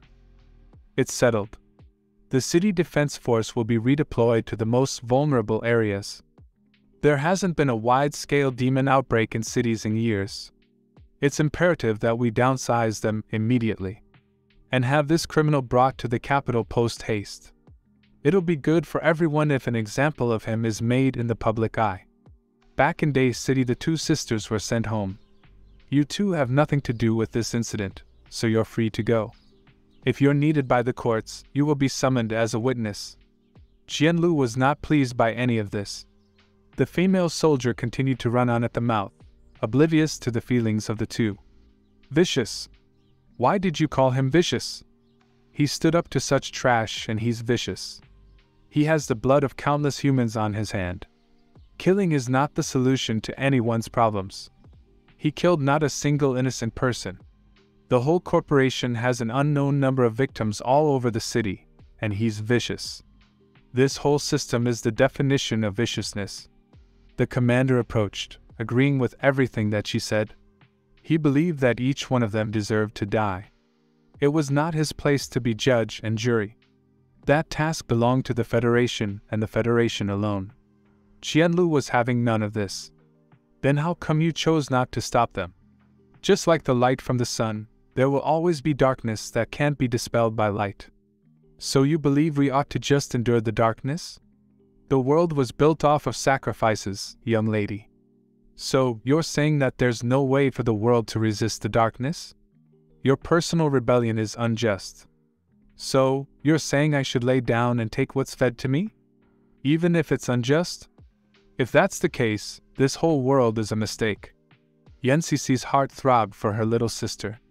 She had taken on the world and its injustice, and no longer had the ability to scream in its face. You're not going to accomplish anything here. Let's go home, little one. As they left, the commander wished the young lady had the ability to stand. The anger in her is beyond anything I've ever seen. The world is lesser because of her disability. Who knows where I would be if I had the same level of anger when I was her age. She should get over it. Nothing will ever come from it in her condition. Her rage is worthless to her and the world. Qianlu, go get rest. I'll clean up the yard and think of a solution for Xiao. The events of the day had broken the restraints that Qianlu held inside. If there are areas in the world where the sun doesn't shine, then I shall be the light. If there are such areas of darkness, then there is no need for the sun to exist. Qianlu rose from her chair and prepared to be the justice the world needed. Yan Cici rushed back. She had forgotten the house was still a mess. She was shocked that her sister was walking towards her. Qianlu, quick, run! Her rage from that day was all that was needed to resurrect the great obscenity. The civil defense forces were in an uproar all over the world. People were handing in their resignations left and right. Everyone knew that the monster front lines was essentially a death sentence. The commander was in the middle of a speech to gain control of the situation, when he felt the presence of the great obscenity. Commander, what's going on? It's not possible, but the great obscenity is back. The commander knew that time was of the essence. He had no time to reassure them one way or the other. He burst through the skyscraper's window. As he leaped out, he gave the order to begin evacuating Day City. The citizens of Day City went about their business as usual. News of Xiao's capture was being broadcast to the public. 3 days ago, the city defense force swiftly captured the culprit behind the massacre at Kaijiang Building. Pink flowers began to blossom all over the city. A young man wondered if it was due to the warmer weather recently, until he noticed their rapid growth. A bumblebee landed on a flower, only to be consumed. She swiftly transformed into a flower. The whole city was unaware of the danger that awaited them. The young man's brother wondered what was wrong as the light had turned green. The sight that unfolded was not pleasant. His body vanished, sending petals floating on the wind. The citizens were unaware of the dangers the petals possessed. Some were already in full panic mode. As giant amalgamation rolled through the streets like children at play, the citizens were being transformed into rose-headed beasts, one after the other. Lucky for them, a hero with high charisma was there to save them all. Psych, this fool will most likely be dead soon. He swung his broadsword, cutting the amalgamation in half. Cool words flowed from his lips. And without putting up much of a fight, he too was consumed. That was all it took for the other professionals to realize the danger they were in. That green glow. Is this the great obscenity? The civil defense force was outnumbered before they arrived on the scene. Commander, this is the opposite of the great obscenity. Instead of decaying, they're all growing. Nothing has truly changed. If we don't stop this here, the world is doomed. He named them human flowers. I'm going to call them rose heads. The commander ordered his men to be on guard. Nothing's ever simple but monsters, so be ready. They were going to focus on containment. They were each to spread out by streets and keep the rose heads isolated to their section. The defense force members took no time following this order. The citizens were being consumed one after the other as they ran for their lives. The commander ordered the citizens to move. Otherwise, they'd be toast. He let out a dragon's breath that blasted through the city, its intent to burn away the infection. All he did was give the spectators a false sense of hope. As the rose heads burst into flames, their petals scattered, infecting anyone in their vicinity. The great obscenity's pathogens passed on, even through ash. The spread of roses was only the beginning. It was as if Mother Earth was reclaiming what was hers. The city was quickly covered in green. No human in sight. And no one was safe. Orders were passed around that fire only spread the pathogens faster. They had to contain the spread to the city, as the infection easily assimilated normal humans. Arthur caught up with the commander. The two were attempting to brainstorm a solution to their problems. Arthur had seen the first calamity with his own eyes, and knew this was the great obscenity. But at the same time, it wasn't. The only explanation was that this calamity beast had true immortality. Immortality was not unheard of in nature. There was a jellyfish which, upon reaching maturity, returned to a juvenile state and started over, repeating this process forever. But even with this, it wasn't truly immortal. If it caught a disease, it would be eradicated. The same had to be true for the great obscenity. The commander processed the situation. The original radiation must have lain in wait, evolving over time. What we have here is the evolution of what we didn't finish the first time around. Those bastards. What do you mean, Arthur? The mask warned us this would happen. He ordered the government to treat every victim's radiation, that they had to remove every instance of the radiation in Day City. But it didn't take long for them to abandon the advice given to them. The group corruptly embezzled the money the mask had set aside for the victims. He warned us and we didn't listen. We'll have to discuss this later, Arthur. We will get to the bottom of why this happened later. But now is the time for action. I need your monitoring division to track the obscenity's energy source. Inform me immediately if it spreads outside the city limit. And I need to know ASAP where the main source of energy is located. Commander, you're going to get yourself killed if you go up against that beast. Arthur, time is of the essence. At the moment, that calamity hasn't surpassed rank 9. If I have any chance of defeating it, I have to do it now. The monster is more natural disaster than a combat force. All these things lie in my favor. This will be our only chance. If we fail, the price will be high. I'll get you what you need, Commander. Promise me you'll be careful. The news of the calamity was spreading around the world. The reporters in Sky City reported through their shock. But in this modern world, mainstream media wasn't the only place to receive updates of what was going on abroad. People conversed and stayed up to date through live streams on applications all around the world. And the top subject was the mask and his whereabouts. Even after tossing him out, the world still relied on his strength. No matter what the situation, Mask was always the solution and the scapegoat. Mankind was simply obsessed with their social media. Even in a life and death situation, you have to keep your Twitter updated. Who wants to read all this trash? Let's just skip through it. It seems the news is boring and just as useless as Twitter posts. Long story short, the commander is about to hand a beating to Mother Nature. So, let's skim through these news posts also. Here we go. He had finally found the being who was responsible. Qianlu waited on a flower high in the sky, looking like a goddess waiting to be worshipped. I've seen plenty of things just like you. If the world doesn't work the way you think it should, you will forcefully impose yourself upon it. There have been cases throughout history where humans follow monsters who pose to be biblical reincarnation of great beings. This was a common practice when monsters first appeared on our world. But in the end, even the humans you trick will see the light eventually.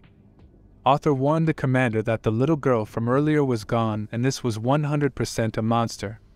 The commander understood what was standing in front of him and continued their conversation. It was the last thing on my mind that only a few hours after seeing you that you would become such a monster. I bet you regret it. The only thing I regret? is that I didn't slaughter you while you sat in that wheelchair." The commander charged up and shot a beam directly towards Qianlu's head, removing half her skull in the process. The cameraman gave all praise to the commander. He would end this before it started. He was most definitely the hope of day. She reacted as if she had just received a light buzz cut. Qianlu glanced over her shoulder. A smile plastered on her face. "It's useless." It only took her a few seconds to regain her previous human resemblance. The commander knew her rapid regeneration only spelled trouble for his attempts to save his city. "This is crazy." Half her face was gone just now. But why isn't she dead yet? Isn't she just a monster? He would just have to hit her harder. He would continue to hit her until she didn't get up. His attacks had no effect. Her regeneration was just too strong. Is this the so-called sunlight that dispels darkness? She didn't waste any time throwing that into his face. And worse than that, she radiated killer intent towards him. The commander wasted no time retreating. But it was all in vain. She was much faster than him, and before he landed, she was on the offensive from behind his back as she continued to berate him with his words. They were moving so fast that the cameraman couldn't keep track of them with the naked eye. The commander realized the environment was a disadvantage to him. The monster was capable of moving to the vicinity of any plant in the city. And plants just so happened to be everywhere. Arthur was worried for the safety of the commander. There was no way he could win this fight. But the commander knew the outcome of retreating. The people in charge would resort to their ace in the hole. But even if he wished to retreat in his current situation, how would that be possible? It was time to put it all on the line. He removed his jacket. His seriousness evident on his face. The masked metal was precious to him. Qianlu the monster was relentless with her tongue. "Is this what a trapped animal looks like?" "No, this is me living every second to the death." The commander let his elemental energy radiate from his body, sending the beam skywards. It is known that elemental professionals are not immune to elemental effects, so using elements till overload can result in death. This can only mean he's preparing a suicide attack on the great obscenity. But it turns out the commander was not committing suicide. He was using ultimate release, a move that used every last bit of his life energy in his attack. After this there wouldn't be anything left. Arthur was sure he was going to lose his friend on this day. Qianlu wasn't worried in the slightest that the commander had essentially just upgraded from level 7 to level 8. If the commander lived to see another day, he would be nothing more than an ordinary person, prone to sickness and disease, like everyone else. He had no time for her silliness and instantly dashed in. She screamed that everything he did was futile. It only took a single thought, and she would move anywhere in the city. But to her surprise, his fists were faster than her mind. Half her body was blown away. But the commander was in no better shape. In his current condition he was prone to the infection. But his elemental lightning burned it away, causing an unparalleled pain. The cameraman should know better by now. That this wasn't going to end well. The commander's attack would only cause her to stop playing around and to become serious. Arthur pored over the data his instruments produced. The more he saw, the more he realized that her power spike didn't make any sense. And that's when it hit him. Antaeus is a figure from Greek mythology who was believed to be a giant and the son of the earth goddess, Gaia, and the sea god, Poseidon. According to the myth, Antaeus was undefeated in battle as long as he remained in contact with the earth. Hercules, the famous Greek hero, defeated Antaeus in a wrestling match by lifting him up off the ground, thereby breaking his connection to the earth and weakening him. The great obscenity was using the city and all the people in it as her power source. As long as she was here, she was essentially immortal. She's Legion. She's one, but also many. The Monitoring Bureau knew before anyone else that there was a change going on the battlefield. Qianlu's energy was rapidly rising, exceeding previous records recorded by the Bureau throughout history. The Great Obscenity was rapidly outpacing the commander's current level. It had no idea that humans could reach such heights by burning themselves alive. All the commander's life he had dreamed of wandering the world with the sword, protecting the innocents. With the power you had the ability to dispel the darkness. But instead, you chose to let so many people drown in the dark. I want to know why you made this choice. All the creatures in the city screamed why over and over, as they rushed to become one with their goddess. The civil defense soldiers couldn't hold their shields up any longer. But lucky for them, the Rose Heads had lost interest in destroying them. Their goddess needed them immediately. The soldiers were surprised to be alive. But as the shadow covered them in darkness, they realized this situation had just got serious. Vines swirled around Qianlu as she transformed into a being capable of destroying the world. The commander answered her, disappointing her and me alike. It's because of this damn world. And in this world, death is nothing new, and living isn't new either. The news continued to disappoint viewers. With premature reporting, people around the world cheered, believing the commander to be victorious. Qianlu's vines split, surrounding the commander as he approached her core. Since being alive is nothing new, then why don't you go to hell, along with everything in this damn world? She smashed him and tossed the petals away. Just like an egg against a stone. She couldn't help using his words one last time. With that, Commander Jiang didn't exist in this reality anymore. And the world stood there shocked. The daughter of the commander didn't want this thing burned into her daughter's mind for the rest of her life. People around the world was addicted to the mask. It's just as Qianlu said, this world is full of retards. They stood around, puzzled by what they were currently witnessing. It was time for the federal government to feel the wrath of the people, as it didn't take long for the world to need the presence of a mask. And the few fans he had left let their presence be known. Evacuation procedures began in the prison Xiao was being held in. The president of the Federation was furious. He couldn't get a single high-level professional to step up to the natural disaster in Day City. They needed someone to move now, not in 30 minutes. If they waited around that long, there wouldn't be a city to protect. He raged on about how if it wasn't for the sacrifices of the ones who came before, mankind wouldn't be here. If only you hadn't decided to be so ruthless when it came to the mask. The president took a seat knowing the statement to be true. It was time to resort to the one trump card mankind held. A small nuclear missile shouldn't hurt Day City that much. And the nuclear fallout afterwards should be minimum. Everybody was in agreement to level that city to the ground. They had no problem sacrificing the few to save the many. The president thought he was bloodthirsty, but these people were manic. The outcome of this situation would not leave him in a good light. Urgent news spread around the world that something was headed towards the natural disaster at high speed. The president's hopes rose. All this time, he hoped a professional was willing to stand up for mankind. He was informed that this wasn't good. The reports coming in referred to the other being as a monster. Their situation was going from bad to worse. Xiao had no problem exiting the prison.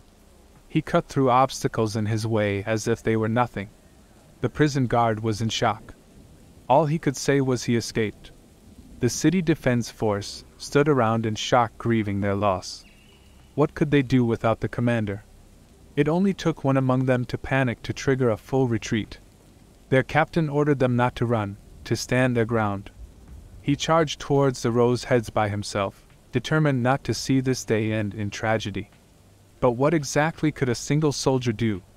His act of defiance against the monsters caught the attention of one of the retreating soldiers, who decided he too would fight alongside the captain. He burst forward with a raisin gun, but before he could take 2 steps, a dark wave sliced through the area, leaving all the Rose Heads destroyed. Some unknown force had just saved their life. The great obscenity turned towards the incoming danger. "Sit tight. I'm going to go higher." The tower gave instructions that we must retreat. The cameraman wasn't planning on retreating that easy. His attention was drawn to the dark wave cutting a path through the overgrowth covering Day City. The people around the world weren't only ungrateful towards the mask.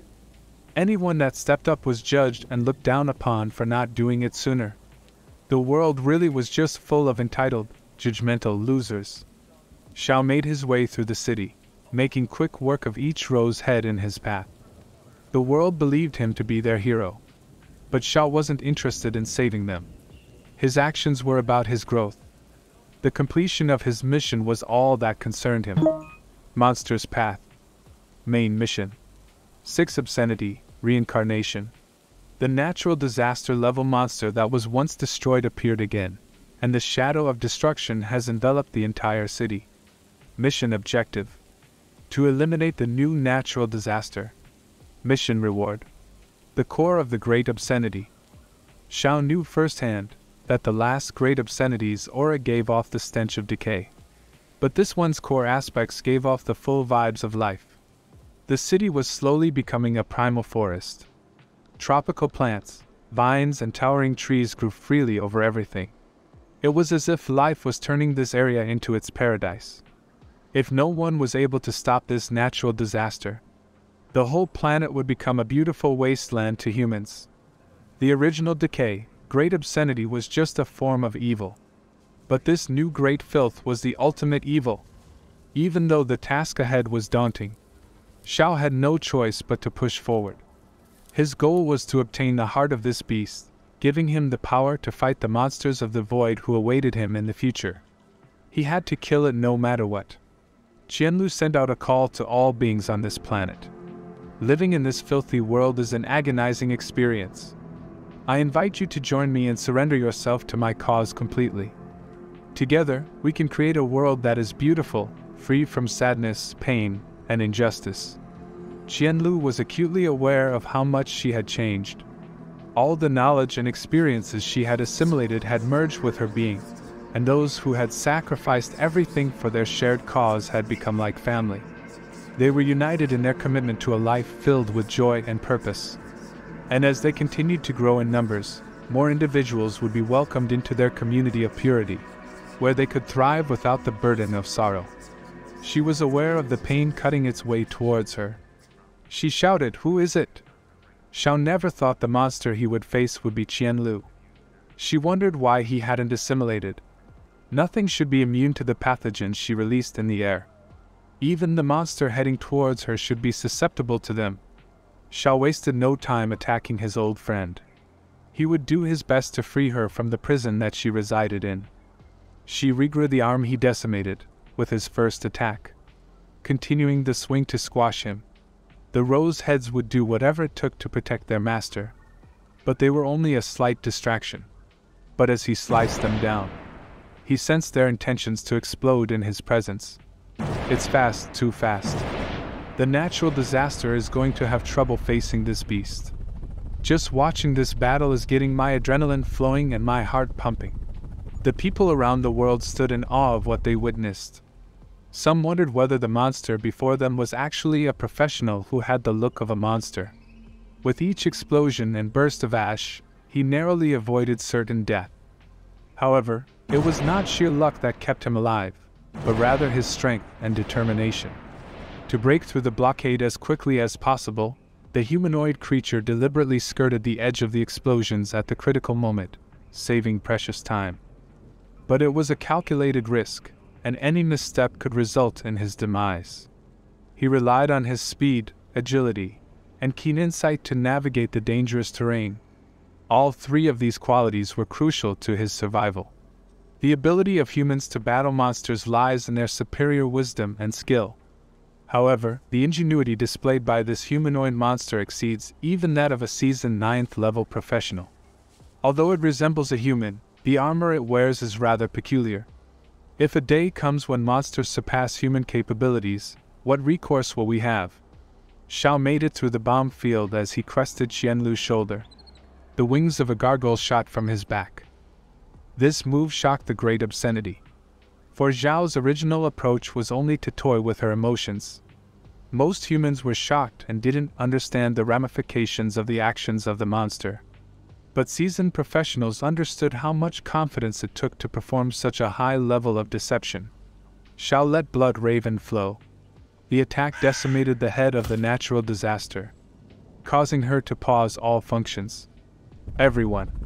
The attack worked. It successfully split the monster's head. All the rose heads around the city came to a pause. They've stopped. You see, all the humanoid flowers in the whole city have stopped. They are all not moving anymore. Have we won? Did that monster eliminate the natural disaster? Who are you? Who are you? Who are you? Repeated over and over all throughout the city. Qianlu spotted Blood Raven. She knew who she faced even as she asked the question. Xiao held his tongue.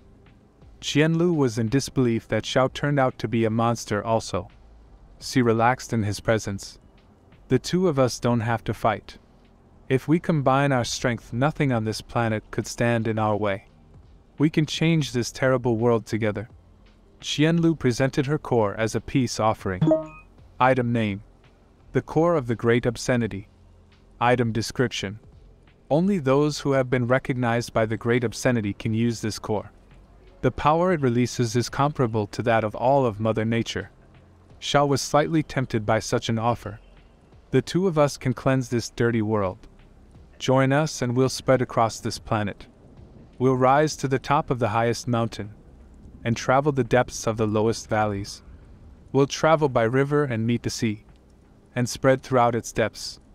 Anywhere there's darkness, we'll be there to illuminate it in light. And if the two of us aren't able to accomplish this goal, we will destroy the darkness along with everything on this planet. She let her mantra be known to the world. The pain of her words was felt in all of their hearts. The sound of tens of thousands of humanoid flowers shouting at the same time is so powerful that I feel my heart about to jump out of my chest. Is this natural disaster immortal? But what's more worrying is that these two monsters seem to know each other. Xiao continued to hold his tongue. Protect humanity? Cooperate with monsters? No, he had no interest in such things. Even before he was reborn, Xiao was sickened by the mere thought of them. Now that he had been reborn, there was only one thing that mattered to him: the complete annihilation of all monsters. To achieve this goal, Xiao was willing to transform into a monster, at the mercy of the system.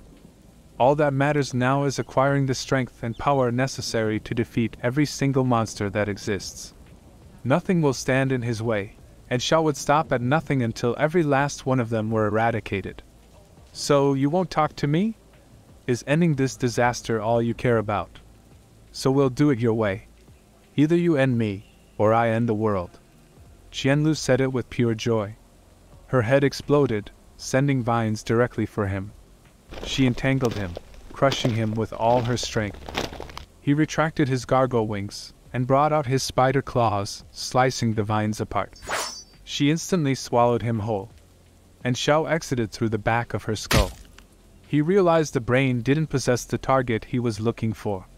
So, the next place he would look would be the heart. As he sliced into her back, he was met by resistance that proved he was on the right track. She tried every trick she had. She hardened the vines and regenerated them as he cut into her. She resorted to flinging out a wave of explosions, which Xiao ignored, continuing his onslaught surrounded in fire and brimstones. As his armor peeled from his face, his target was being revealed. And without hesitation Xiao fed Raven the blood of the great obscenity.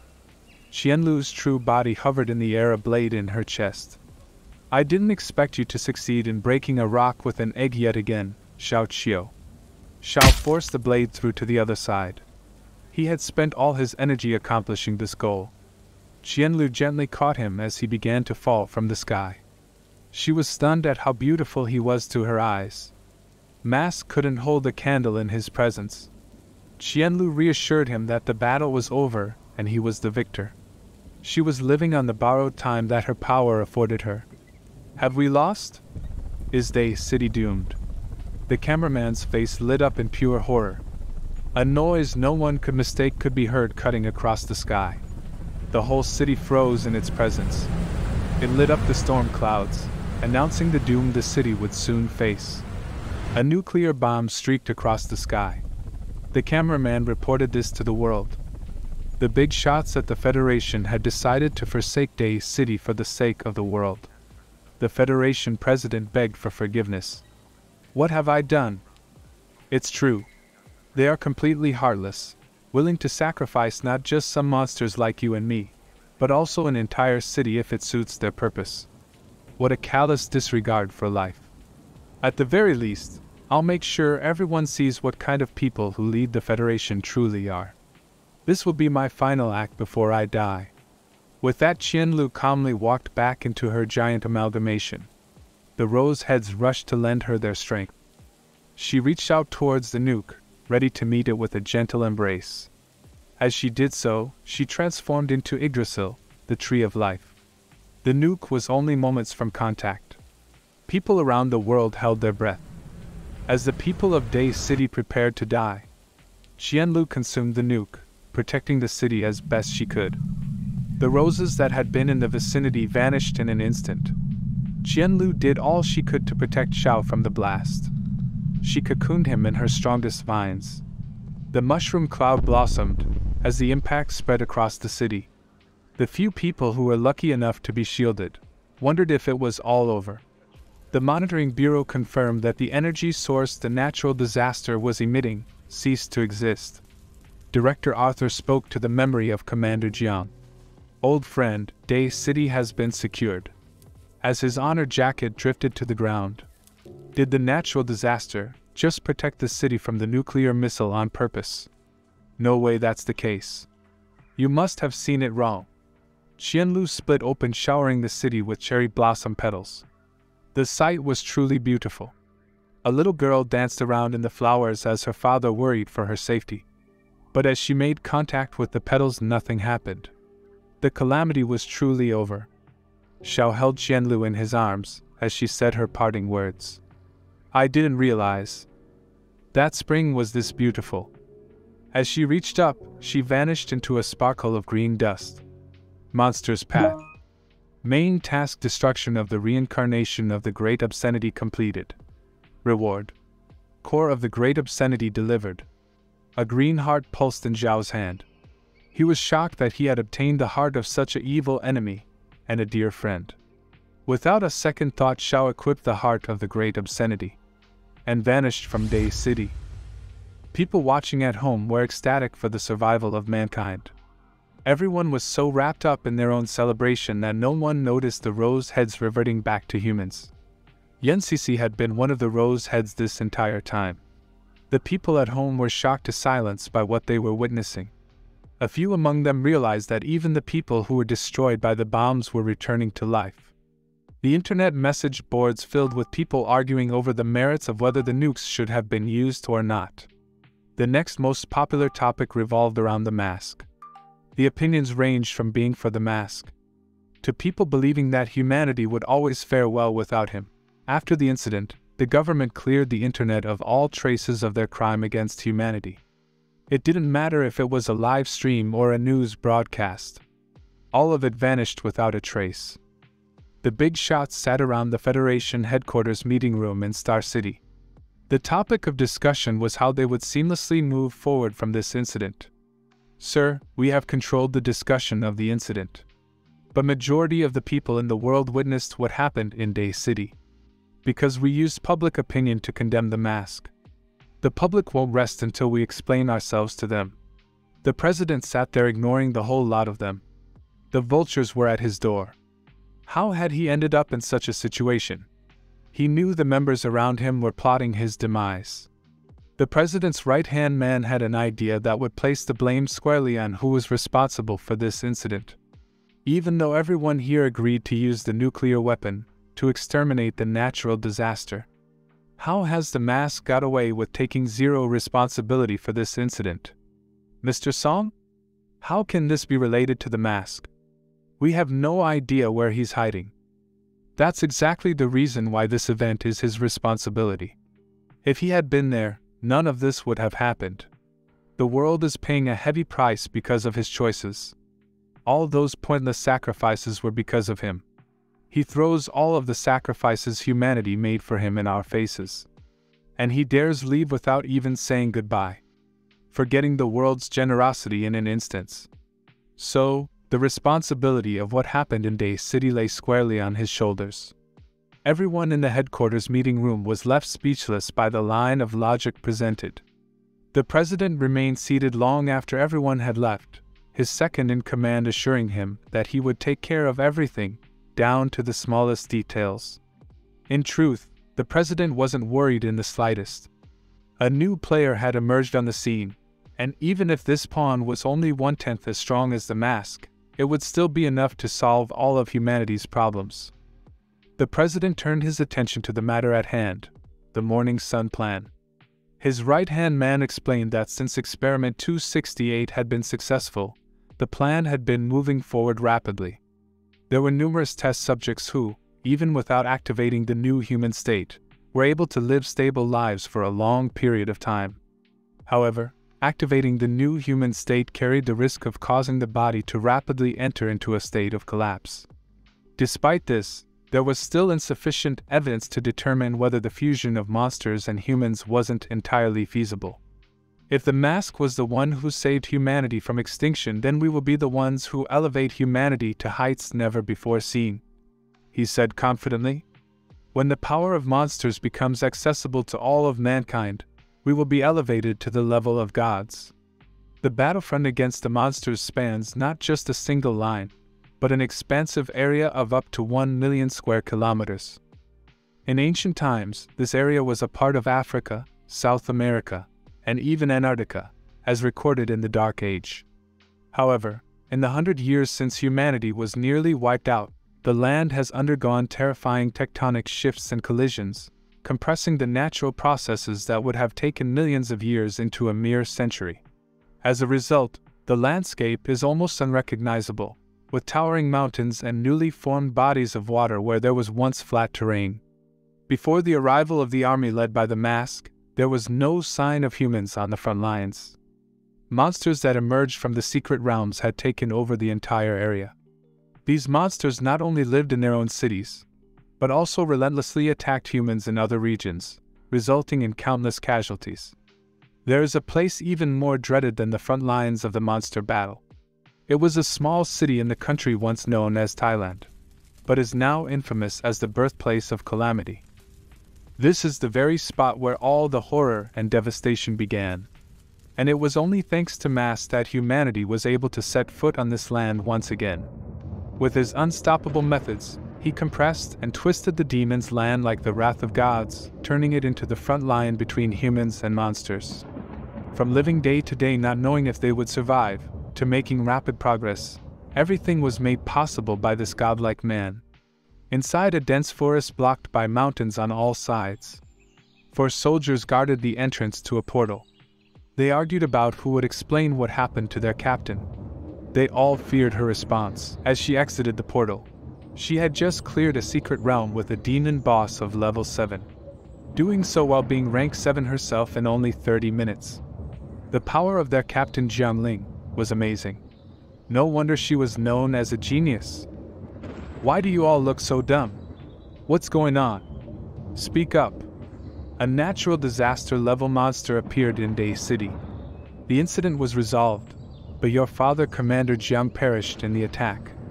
He sacrificed himself for the well-being of the whole city. It was a magnificent display that brings honor to your family's name. Noted, we'll head to the next secret realm. As the group marched through the forest, Captain Jiangling's underlings hung back, gossiping. Do you think she's really okay? Of course, she's okay. Her nickname isn't Unmovable Ice for no reason. They both straightened up as she threatened to have them both sent to the atonement camps. The formation of secret realms in the monster front lines occurs at an accelerated rate compared to anywhere else in the world.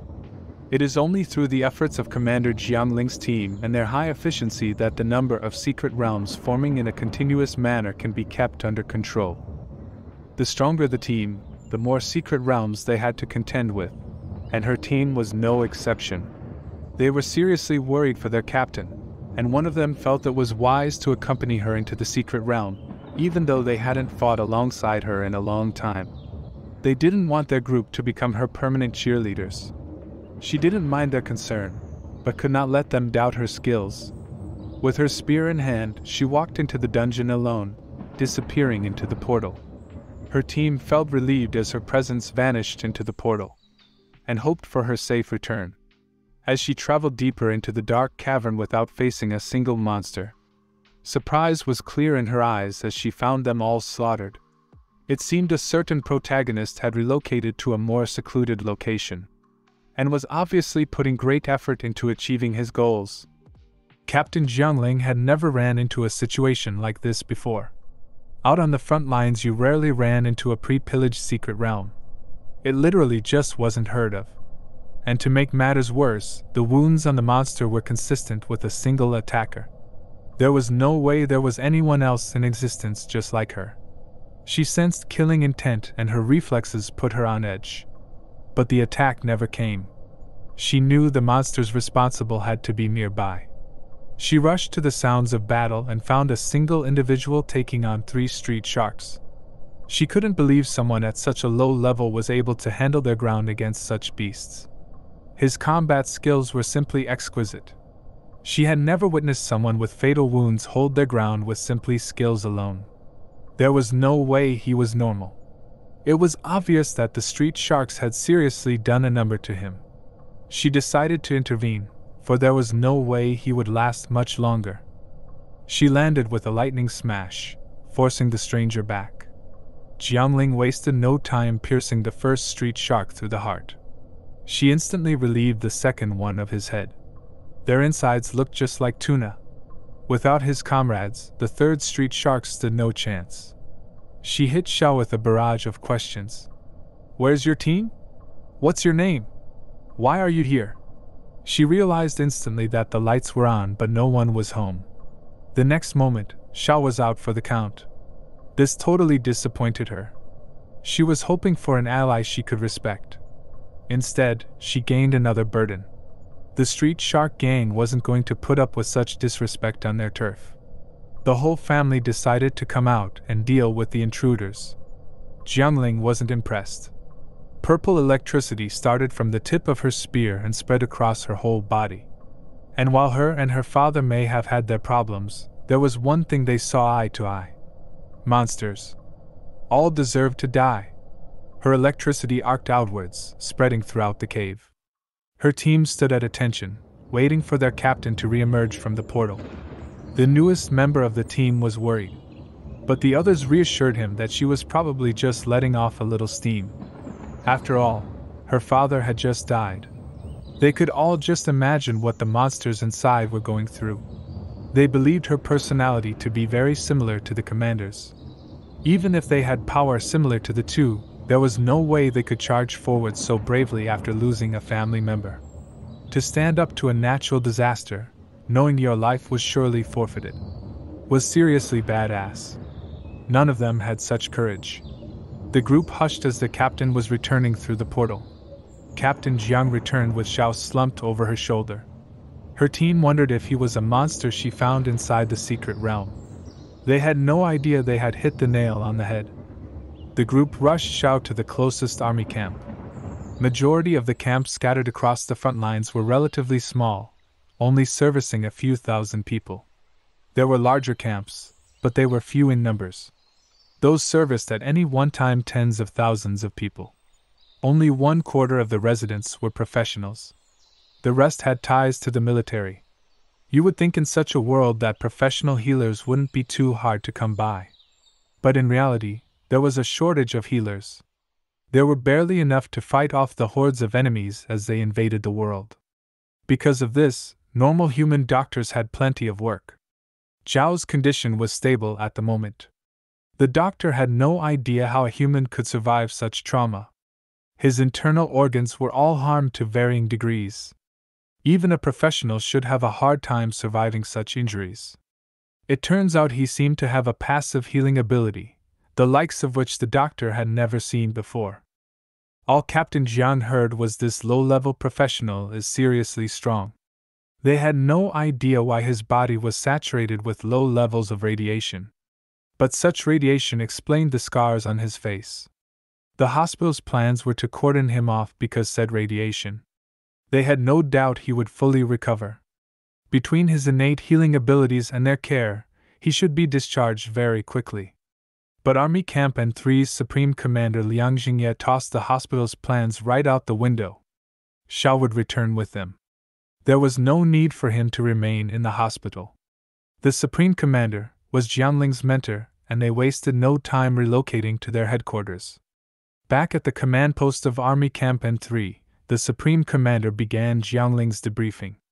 They're fixing to start the usual bit where the Federation takes credit for Zhao's hard work. The central government was hard at work cleaning up the aftermath of the natural disaster of Day City. It was the consensus that because of the hard work of the Federation, the natural disaster as a whole ended on a good note. The world was still in mourning over the lives that were lost during the tragedy.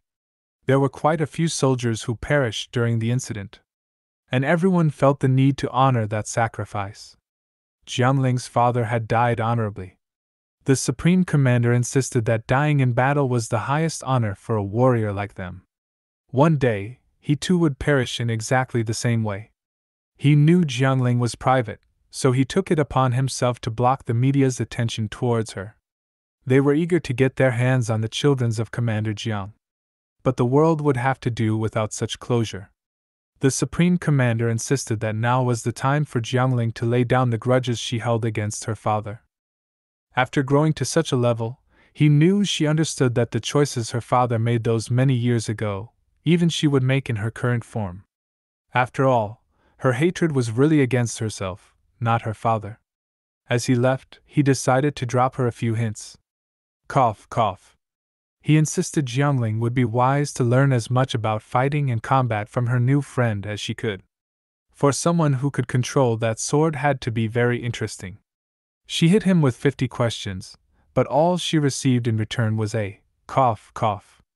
All she could do was wait for Xiao to wake up. But she wouldn't be waiting long.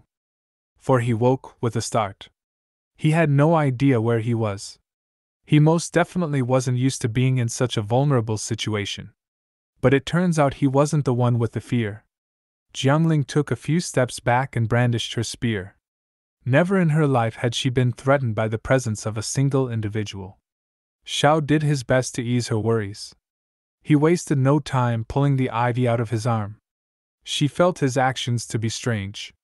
He showed no interest in caring about where he was, or how he got there. He decided for her sake that he would dialogue with her a little. Which army camp is this?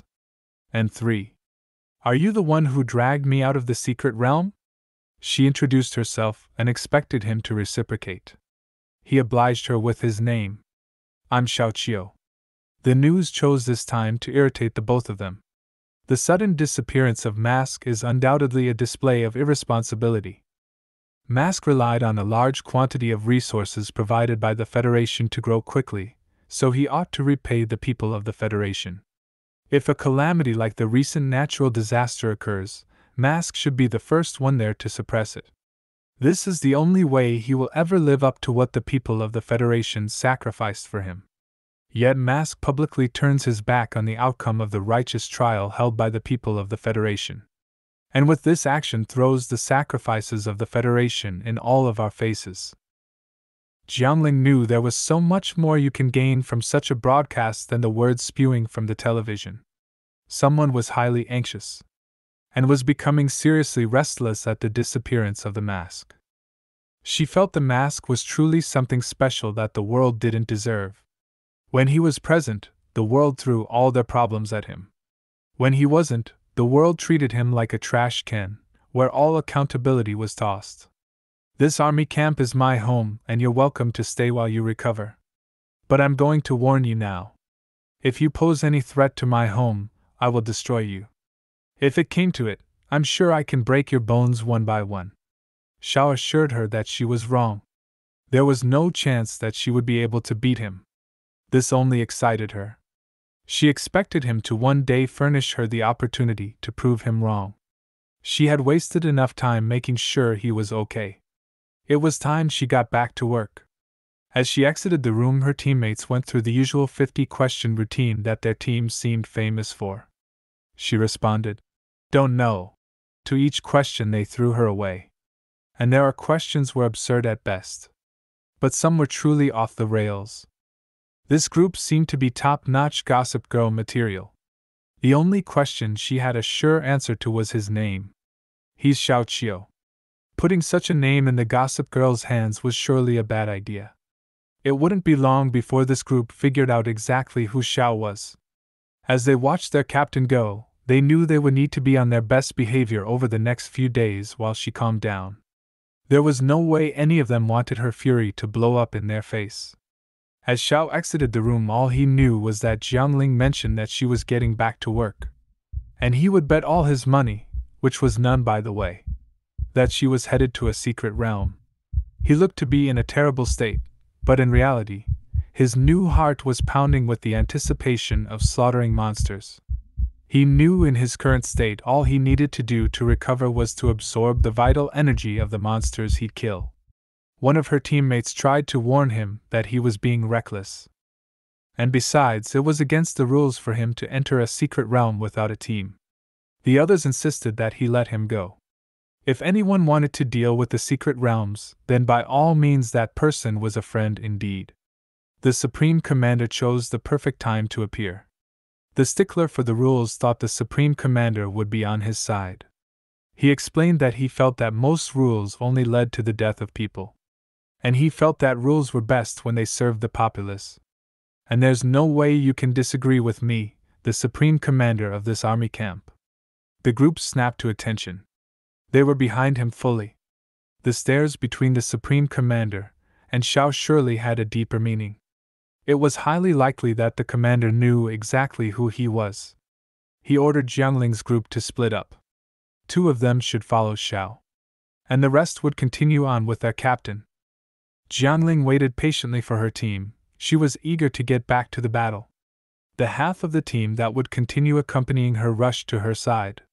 They wasted no time informing her of the Supreme Commander's orders. "Captain, that guy you rescued has to have a mental disorder. He wanted to head straight back to a secret realm. We tried to stop him, but the Supreme Commander overheard our conversation. He agreed with him fully and sent the other 2 members of our team off to help the fellow." The 2 were deeply worried about the safety of their teammates. They had never met someone so desperate to run off to their demise. And there was a high chance that he would carry their team down with him. Jiangling reassured them that things weren't as it seemed, and that the guy she saved surely had his own intentions. "There is no way he's that good, Captain." "Captain? Are you listening?" It didn't take Xiao long to regret going along with the decision of the Supreme Commander. Jiangling's teammates were obsessed with their captain. The whole way, all he heard was, "Our captain has an affinity for lightning. Such power is passed down through her lineage. Her father was Commander Jiang. Yes, the very commander who sacrificed himself in Day City. Our captain became a professional at the age of 12. And it only took her to the age of 13 to rise to the 3rd rank. She's the only pupil the Supreme Commander has ever taken under his wing." The mention of the Supreme Commander was the only thing that changed the conversation. They wanted to know what relationship Xiao had with the Supreme Commander. They were perplexed by why their Supreme Commander outfitted Xiao and allowed him to attack a secret realm. Xiao assured them they had absolutely no connections. The 2 had figured there was no way someone like Xiao had connections with their legendary commander. This set them off on another tangent. Their Supreme Commander is a living legend. He may look blind, but it's said that his eyesight is sharper than ordinary people. It's like he has echolocation. He could see in the dark, just like bats. Officially, their Supreme Commander is in the 8th rank. But everyone believes he had reached the 9th rank. But he keeps it to himself because the army camp is where he wants to be. For someone so powerful to sacrifice everything to remain on the front lines is so honorable. Their Supreme Commander was an OG. He had fought side by side with the mask at the formation of the monster front lines.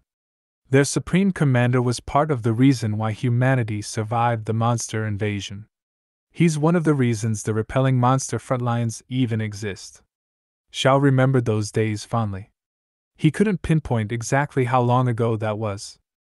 At the start of the turnaround of humanity, Mask stepped on the front lines with over 3,000 people who had no idea what he was capable of. At that time, humanity had long been pushed off the front lines, and no human had inhabited the area in ages. The group was attacked from all sides. The monsters came by land, sea and air. They even attacked from the underground. but the repelling army refused to surrender. None of them had any intentions of retreating. Over time, the group shrunk from their initial 3,000 people down to 2,000 people. Eventually, there were only 1,000 of them left. Through this sacrifice, humanity was shown that they could indeed hold their ground against the monster invasion. The soldiers who survived by sheer luck had all grown into powerful professionals. Those individuals spread across the land, each building their own base. Each of those bases eventually became cities of their own, until they eventually became the army camps that spread across the land to this day. And that's exactly how the repelling monster frontlines came into existence. All Jiangling's team knew was the look that the Supreme Commander gave Xiao couldn't be mistaken. It had been a while since their weapons had tasted blood, but they would follow him to the end of the earth, if they had to. Xiao burst their bubbles. He would not be needing their assistance. Their job was to guard the portal from the outside. The looks on their faces cut deep. The interior of this particular portal was a dense jungle. He wasted no time switching into his monster form. He truly preferred the reek that the monsters put off. In such a place, he could lose all control and just kill. A group of wolves wasted no time obliging his presence. His injuries would restrict the amount of time he could remain as a monster. Currently, 3 minutes was his max. But 3 minutes would be more than enough to clean up such trash. He wasted no time phasing into battle. The poor wolves stood no chance. Before any of them could make a move, they were all decapitated. As their life energy rose from their bodies and into Xiao, nothing of them remained but stains on the ground. As that energy healed him, the amount of time he could stay in monster form extended. Jiangling's team had no faith in Xiao. Half of the Gossip Girl quartet was all that was truly needed. One speculated that he was already a corpse. The other doubted this. He suspected that Xiao was wandering around the outer limits of the secret realm avoiding monster contact. The other believed there was a high chance he was squatting near the portal, waiting for the time to run out in order to escape. Before the Gossip Girls could finish their conversation, Xiao exited the portal. Their faces held no secret of their shock. He had exited in mere minutes. There was no way he had defeated the boss. Xiao reassured them that the boss had been dealt with. At least he hoped it was. Nothing inside felt very boss-like to Xiao. He presented them with the fangs of the boss. They were kinda on the small side, so there was a high chance they wouldn't be very useful. The two gossiped about how he beat Captain Zhang's fastest time by over 13 minutes. There was no way Xiao Qiu's power was double that of their captain. Just like their captain, Xiao insisted they move on to the next secret realm. He completed them in record time, and before long they were moving to the next one, and then the one after that. Jiangling's team was not having much luck. Someone was clearing their portals before they had the chance to enter. The group found evidence pointing to the likelihood that they had just missed whoever it was. The footprints they found were the same at each location. So far that day they had visited 5 locations and had been disappointed each time. The second half of the Gossip Girls speculated whether it could be Xiao Qiu's team. In the end, they ruled them out. Whoever was doing this, power was on a whole nother level. The only explanation left to them was that another army was invading their territory. For another army to steal resources was unheard of. On the surface, Jiangling was calm. She even reassured her men that if this was the case, it was a good thing someone was able to clear dungeons so fast. But on the inside, someone was laying down a challenge. And once she found out who, she would rise to the occasion. As each team returned from their expedition, they reported to the management office accounts of their work and handed over any resources obtained. This made it drastically easier for the army camp to keep track of what needed to be done and where, and allowed them to exchange the merits of their soldiers for tangible items. The top reward was a one-on-one training lesson with the Supreme Commander himself. It didn't take Jiangling's group long to figure out who the secret realm thieves were. An assistant in the management office was making it hard not to hear that Zhao's team had completed 17 secret realms in a single outing. But Zhao's new teammates had come with receipts. They were used to dealing with such assistants. This assistant was truly determined. He was digging deep to make sure the outcome landed on his side of the disagreement. The group was sure that being stuck in this office was affecting the assistant's ability to reason with logic, so they turned over their bag and the spoils spread out across the counter. If you want to further certify their authenticity, you're welcome to do just that. But the assistant was satisfied with the evidence presented. He was just having a hard time believing anyone had cleared so many secret realms. From now on, we're calling them dungeons. I'm tired of saying secret realms. So, let's start right now. He was just having a hard time believing anyone had cleared so many dungeons. They introduced him to the man of the hour, the monster who had completed such an extraordinary feat. After hearing such a story, the assistant offered them a rank 6 dungeon that had been floating around the system. It belonged to Army Camp N1, but they had already lost 2 teams and a set of horses to the dungeon. Because of this, that army camp's manpower was essentially depleted. Xiao accepted the request without a second thought. The gossip girl is about to dig himself a deep hole. He made an accusation that Xiao was 2 times stronger than his captain Jiangling without realizing she was standing right behind him. The assistant knew things were about to get bad. He insisted the professional turnaround immediately. Jiangling's team member turned around and instantly began to assure his captain that he was just going with the flow of the conversation. He meant none of it. The list of dungeons confirmed that they were the thieves who had cleared all of the captain's dungeons that day. She asked Xiao if he was the one responsible. He admitted to being the culprit. Now she knew exactly why he extruded such confidence, even while lying on his deathbed. Xiao wondered how long it would take her to let this grudge go. She immediately signed up to participate in the rank 6 dungeon. She wasted no time turning the event into a challenge. She promised Xiao that she would be the one to kill the boss, and immediately turned around and left with her half of the team. The team member who had put his foot in it was totally excited for the competition that awaited. As he handed Xiao the rank 6th assignment, Xiao instantly understood what was going on. He knew exactly why the system had sent him here. In his other life, an incident had happened on the front lines after the second great obscenity was defeated. Unfortunately, his serious look and side profile reminded one of the gossip girls exactly where he remembered Xiao from. The gossip girl wasted no time doing exactly what he was good at. He went to the Supreme Commander and snitched immediately. He informed the commander that Xiao was the individual who had slaughtered a whole company in Day City. The Supreme Commander used logic to refute such claims. Day City was a long ways away. There was no way that the culprit, a person in custody, had made it to the monster-repelling front lines in such a short time. He assured the captain that originally he felt the same way. He had been observing Xiao all day, and while his face had been destroyed, his hair cut and body matched that assailant perfectly. He assumed that during the great obscenity incident, Xiao had escaped prison. The gossip girl knew his story sounded crazy. But there was one truth he always believed in. Under crazy circumstances, oftentimes coincidences may seem unbelievable. But no matter how unbelievable the conclusion was, most of the time, that conclusion was the truth. The Supreme Commander agreed that the gossip girl's story made perfect sense.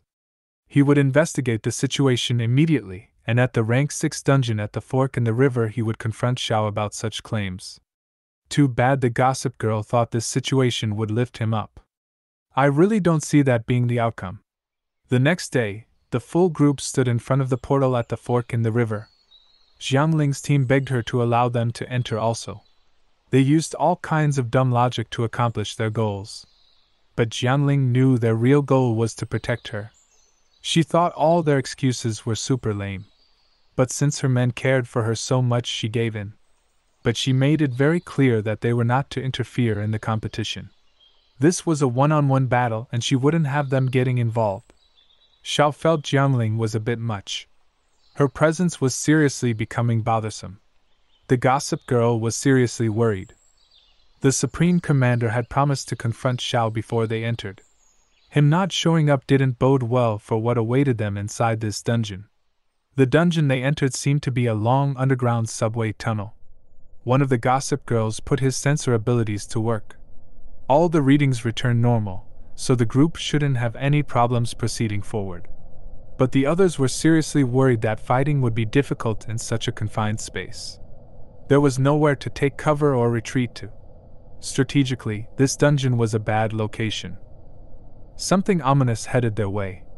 Whatever it was, had the group's undivided attention. An uncountable number of eyes appeared in the darkness. Before long, a group of crocodiles appeared, rushing forward to each get a piece of the tasty morsels that had entered their domain. Crocodiles in a location like this made zero sense. But regardless, they were in for the time of their lives. Jiangling stepped forward and unleashed a bolt of lightning directly into their midst. The beam that shot from her spear was super powerful. The tunnel was a perfect conductor for her powers. When the smoke cleared, nothing remained. She admitted that it was nothing special. Their surroundings suited her talents perfectly. The gossip girls wasted no time gloating on the behalf of their captain. Xiao shrugged it off. He had no idea why they felt the need to compete. The group had walked for over 10 minutes with no sign of any monsters. They were seriously starting to worry. 2 teams were lost in this dungeon. By now they should have encountered their remains. Xiao didn't understand how Jiangling put up with the BS spewing from her teammate's mouth. And then it hit him. This was most definitely the reason why she left them outside. While they were talking, one of the gossip girls heard something. He immediately put his ear to the wall. Something was headed their way, and it was headed their way fast. A giant crocodile that could barely fit in the tunnel made its way to them. And this mama crocodile wasn't happy. Some of the gossip girls instantly showed their cowardice. They really should have stayed outside. Jiangling couldn't understand why they were scared. Upon closer examination, she realized that the monster had a fear aura. But such a trick was useless against her. She charged in, purple lightning sparking from the tip of her spear. Xiao felt it was time for him to make his presence known. He slammed his sword into the ground. At that very moment, Jiangling killed her crocodile with a single blow to the head. Her attention immediately turned to Xiao. How had she missed such a simple ambush? Xiao twisted his sword and pulled it from the ground. The crocodile burst through the ground in its death throes. Xiao watched on as the life faded from its eyes. All the gossip girls stood around, shocked. They had no idea such a cunning monster was underground. The one they saw with their eyes was simply the distraction. And if it wasn't for the person who henceforth they will refer to as Brother Xiao, they would all be dead. Jiangling wanted to know how he discovered the one that was under the ground. She had no idea it was there. Her attention was fully on the one she could see. She knew that if it wasn't for his actions, all her subordinates would have perished. Xiao explained that it was exactly like she believed. The ground was shaking, so he assumed there had to be a second one underground headed their way. They were in a deep, quiet, isolated subterranean dungeon. It was only natural that you would have monsters attacking you from below. The censor-type gossip girl knew this to be impossible. He had had his whole body pressed up against the wall, and could barely sense the second one. And on top of that, Xiao had pinpointed its weak point and had executed a flawless attack. He knew that only a genius was capable of such. Xiao racked his brain for an explanation for his actions. But the explanation he had would be too complicated. The truth was that the frequency generated by this kind of underground vibration is far more distinguishable than the one provoked by a demon god moving in the blink of an eye, which is capable of tearing through space. But there was no way he would be feeding them that line. The bald-headed gossip girl could care less. They had defeated the 2 bosses and he was simply ecstatic. Their actions had saved the lives of who knows how many countless teams that would have perished in this death trap. But he was wrong. Jiangling explained that these 2 most definitely weren't the boss. There was no treasure chest around and the teleportation array hadn't reopened. All of them instantly understood the gravity of their situation. If the 2 monsters that had just attacked them wasn't the boss, what exactly did they face deeper in this dungeon? Jiangling ordered her men to stay close. Under no circumstances were they to fall behind. All of them had long faces. They really hated burdening their captain. As she walked away, She reassured them that they should straighten up. This is only what you expected when one was part of a team. Her words alone deepened all of their bonds. At the end of the tunnel was an ominous door. Nothing good could be awaiting them on the other side. Jiangling ordered that her and Xiao would enter, and her team would wait outside. All of them instantly snapped to attention at this order. None of them was interested in holding their captain or their new brother Xiao back. They made their captain promise that she would come back safely. She shrugged them off like she usually did, and her and Xiao began to open the door. Dust obscured the entrance as the two walked in. As soon as the two stepped through, the door slammed down behind them. They entered the tunnel, wondering what foe awaited them ahead. They wouldn't have to wait long. Something with a light tread approached them. A humanoid crocodile stepped forward. They both knew that the more a monster appeared as a human, the higher the danger would be. The crocodilian wanted to fight, and he wanted to fight now. Jiangling wouldn't disappoint. She headed in at a full charge. Lightning spear at the ready. She hated being underestimated, and for that, this crocodilian would pay. Xiao was impressed. At that angle, if the boss bit down on her spear, it would be pierced through. That was unless it used his hands to deflect the blow. And to Jiangling's surprise, the crocodilian grabbed her spear out the air and slung her against the ground. Xiao was impressed the crocodilian had one-upped his expectation. Jiangling was forced to use her ace in the hole. She pointed her pistol at her foe's face and released a lightning beam that removed half of the creature's entire upper half. But the situation was about to get very interesting. But before that, Xiao wondered if her fighting style always involved such risks. She explained that there was no other way to gain results in life. He agreed. Shocking her, for most people would preach on about how life was sacred and you should cherish it. But upon examining the corpse, Jiangling discovered that the humanoid monster was actually a human. The person inside the beast was named Christian. He was a level 6 professional stationed in the N1 army camp. His team was the first to disappear. How in the world did he become a monster? This dungeon was a nightmare, and she was determined to get to the bottom of it. A group of what she could only assume was other professionals headed in their direction. They spewed cool words about how Jiangling would take the ones on the left. And Xiao replied, "Leave the ones on the right to me." The two dashed forward, ready to put a beat down on their foes. Jiangling leaped into the air, building the momentum needed to come crashing to the ground with a devastating blow that caused all the crocodilians to lose their footing. She immediately followed up with a devastating spin attack that took 4 of her foes out with a single hit. A crocodilian used this opportunity to launch a sneak attack in her blind spot. But Jiangling was no slouch.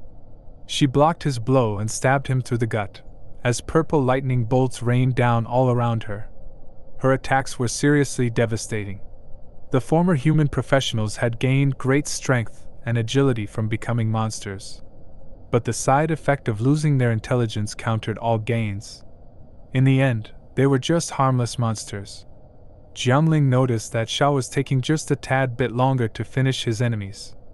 As she glanced over, he was taking the head off of one particular crocodilian, while dodging a blow from behind from another.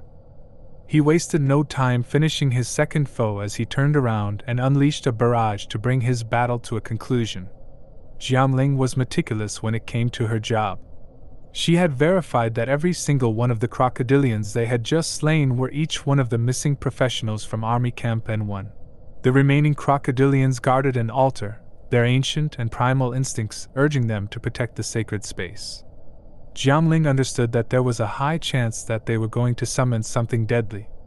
The crocodilians wasted no time praying to whatever god they saw fit to worship. Jiangling wondered if it was worth it to let them finish summoning whatever creature they were trying to bring forth. But as the ominous aura radiated from the center pillar of the altar, the eyes that appeared in the air made her decision for her. She hated anything that caused her to hesitate, so she dashed forward, launching her spear through the crocodilians, causing the ritual to end. Xiao knew exactly what the presence was. For after all, it had eyes only for him. The crocodilians were trying to summon a demon god from the void. Xiao was sure you could call them old acquaintances. Or maybe, since this was a different life, they had never met. The two groups rendezvoused outside the dungeon. The gossip girls wasted no time praising their captain. But now they had praise for their new big brother Xiao also. They were truly the cheerleaders they feared they would become. The group wanted to know how big the boss was. Was it a fearsome foe? But their captain shot them down. She had no time for idle chatter. Getting the new intel back to the Supreme Commander as fast as possible was of the utmost priority. Her team was seriously puzzled by what could have happened inside the dungeon. The Supreme Commander wasted no time making his presence known. The snitch was ecstatic. This was going to propel him to greater heights. But the newbie wondered why the Supreme Commander had brought a full law enforcement team. He reassured all of them that this situation only involves Xiao Qiu.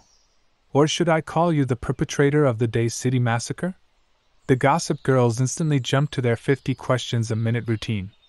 You're joking, right? Why would someone caught in Day City be on the repelling monster front? Big Brother Xiao doesn't seem like that type of person. You would think a snitch would know the perfect time to reveal themselves. But it seemed this one was oblivious.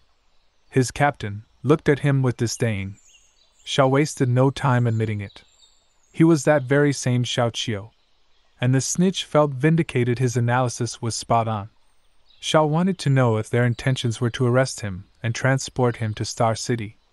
The Supreme Commander explained that the federal laws insisted that he arrests any fugitives on the run, no matter where they may be found.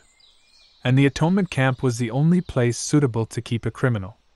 That was all according to federal law. But none of those laws had anything to do with Army Camp N3. The law enforcement agents were stunned.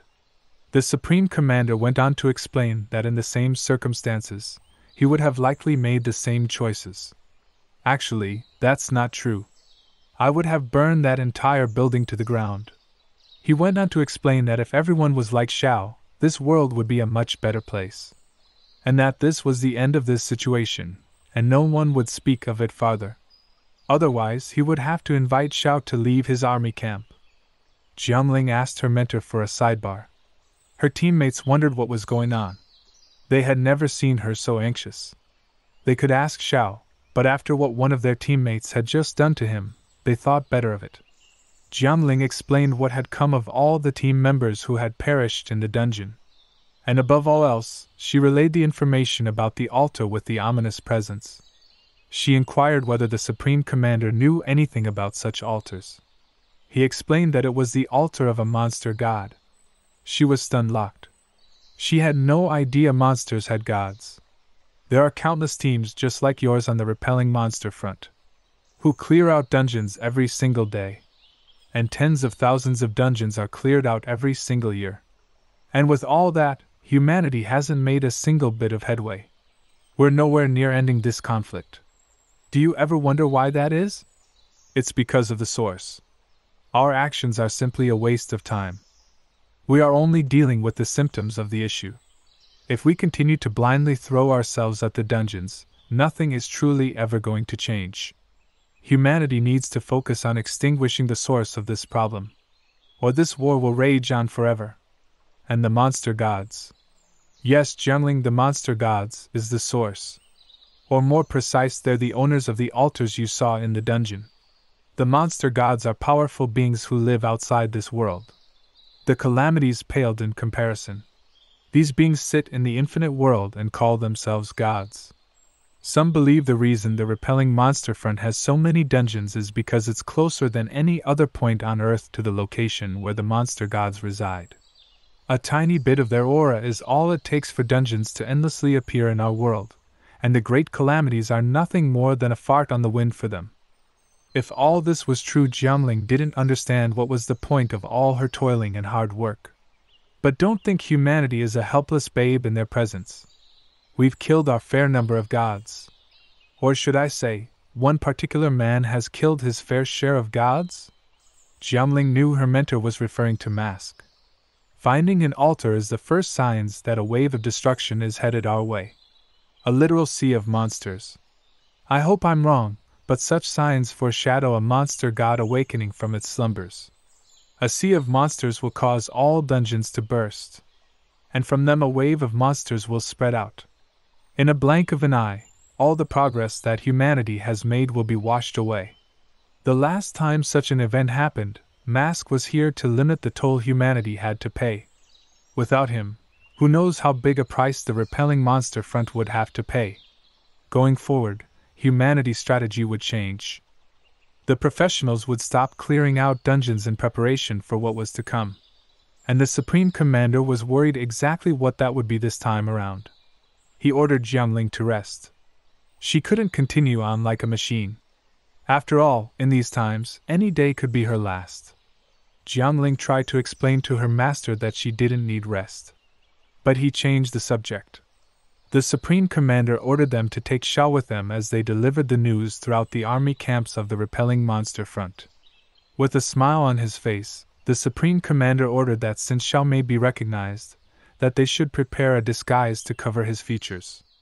Find him a mask to wear. This old man truly thinks he's funny. An armored train raced across the desert. It was moving so fast I don't believe anything would be wise to get in its path. In the back of the train, Captain Jiangling was busy polishing her staff while practicing the art of meditation, while her teammates were playing an intense game of cards. Xiao was watching them all while looking like someone familiar indeed. The bald-headed gossip girl assured Xiao that these trains were their most reliable source of transportation. They may look funny and maybe nowhere as fast as trains on rails, but they're capable of passing through forests and mountains. If there's not a road, it'll just make one. The other gossip girls chastised him. For, he says this line to every new person that rides the trains. They will be at Army Camp M2 very soon. The new member of their team didn't understand why they couldn't just use the radio to spread the news. Why was this information so important they had to use something as backwards as hand delivering a letter? The other gossip girl explaining that the documents were most likely top secret, and no one needed them falling into the enemy's hands. The new recruit thought this was bogus. Everyone was acting like the monsters could listen in on their radio conversations or worse, spy on them over the internet. They all heard something approaching at a fast rate. The bald-headed gossip girl spotted it first, and informed everyone that there was an armored vehicle approaching to their right. Upon further examination, a group of monsters were chasing them down. Why in the world was Army Camp M2 not capable of clearing the dungeon? Were they really in such a state that their dungeons were releasing monsters into the world? In secret realms across the world, a universal rule dictates that if a dungeon remains uncleared within the allotted time, the imprisoned monsters within will shatter their seals and break free. This rule applies to various realms, from the repelling monster front to areas inhabited by humans. The dire consequences of failing to clear the dungeons in a timely manner became evident a century ago in the human world. As dungeons emerged throughout the globe, the failure to eradicate them swiftly resulted in a rapid deterioration of their influence, leading to their abrupt collapse. This cataclysmic event caused countries, religions, entire regions, and governing bodies to fade into mere whispers of history, leaving behind nothing but remnants of their existence. The armored vehicle sped along as the archer in the back endlessly shot down wolves that were pursuing them. His current count was over 30. He couldn't understand what the leaders of the Federation were up to. Countless monsters had escaped, and they'd yet to receive reinforcements. He had been so desperate to kill the wolves that he wasn't paying attention to his ammo supply. As soon as he was out, a wolf took the opportunity to take him down just as he knew he was surely dead. Something knocked the wolf out of the sky. They were being saved. An armored train was coming to their rescue. But a few bullets went astray, taking out their tires and flipping them just as a giant bird was launching an attack from the sky. The professionals on the train wasted no time destroying the bird of prey. The soldiers of Army Camp M2 were shocked someone had came to their rescue. As the train steamed on ahead, a side door opened and our professionals rushed out to assist the downed M2 soldiers. The M2 army soldiers warned them away. There were too many monsters for any one group to take out. But this group would never back down from a challenge. They rushed in and began decimating their foes. It didn't matter how many came, they would cut them all down. From watching them fight, the soldiers realized that this group had unstoppable leaders. Before long, the battle was over and it was time to carefully process the scene. The wounded needed to be taken care of and the resources needed to be harvested. The soldiers made their way over to their saviors. They knew exactly who they were dealing with, as the captain's reputation preceded her. Controlling lightning, using a lance and wearing a mask were all signs they were in the presence of greatness. But they didn't know that Army Camp M3 had another super powerful professional. Xiao ignored them, but the captain's teammates jumped to the occasion to introduce him. His name is Xiao Qiu and he's the newest member of our army. Well, we're very thankful for his assistance. The group wanted a rundown on what exactly was going on in this part of the front lines. Their group originally had 15 team members, but they were all that was left. They were following orders to clear out dungeons, and they didn't expect to run into monsters. Their story didn't sound good enough, so they decided to be honest with their saviors. Something is going on with the surveillance of the dungeons. We don't know how, but a lot of them broke without anyone knowing. We weren't the only team to leave our city.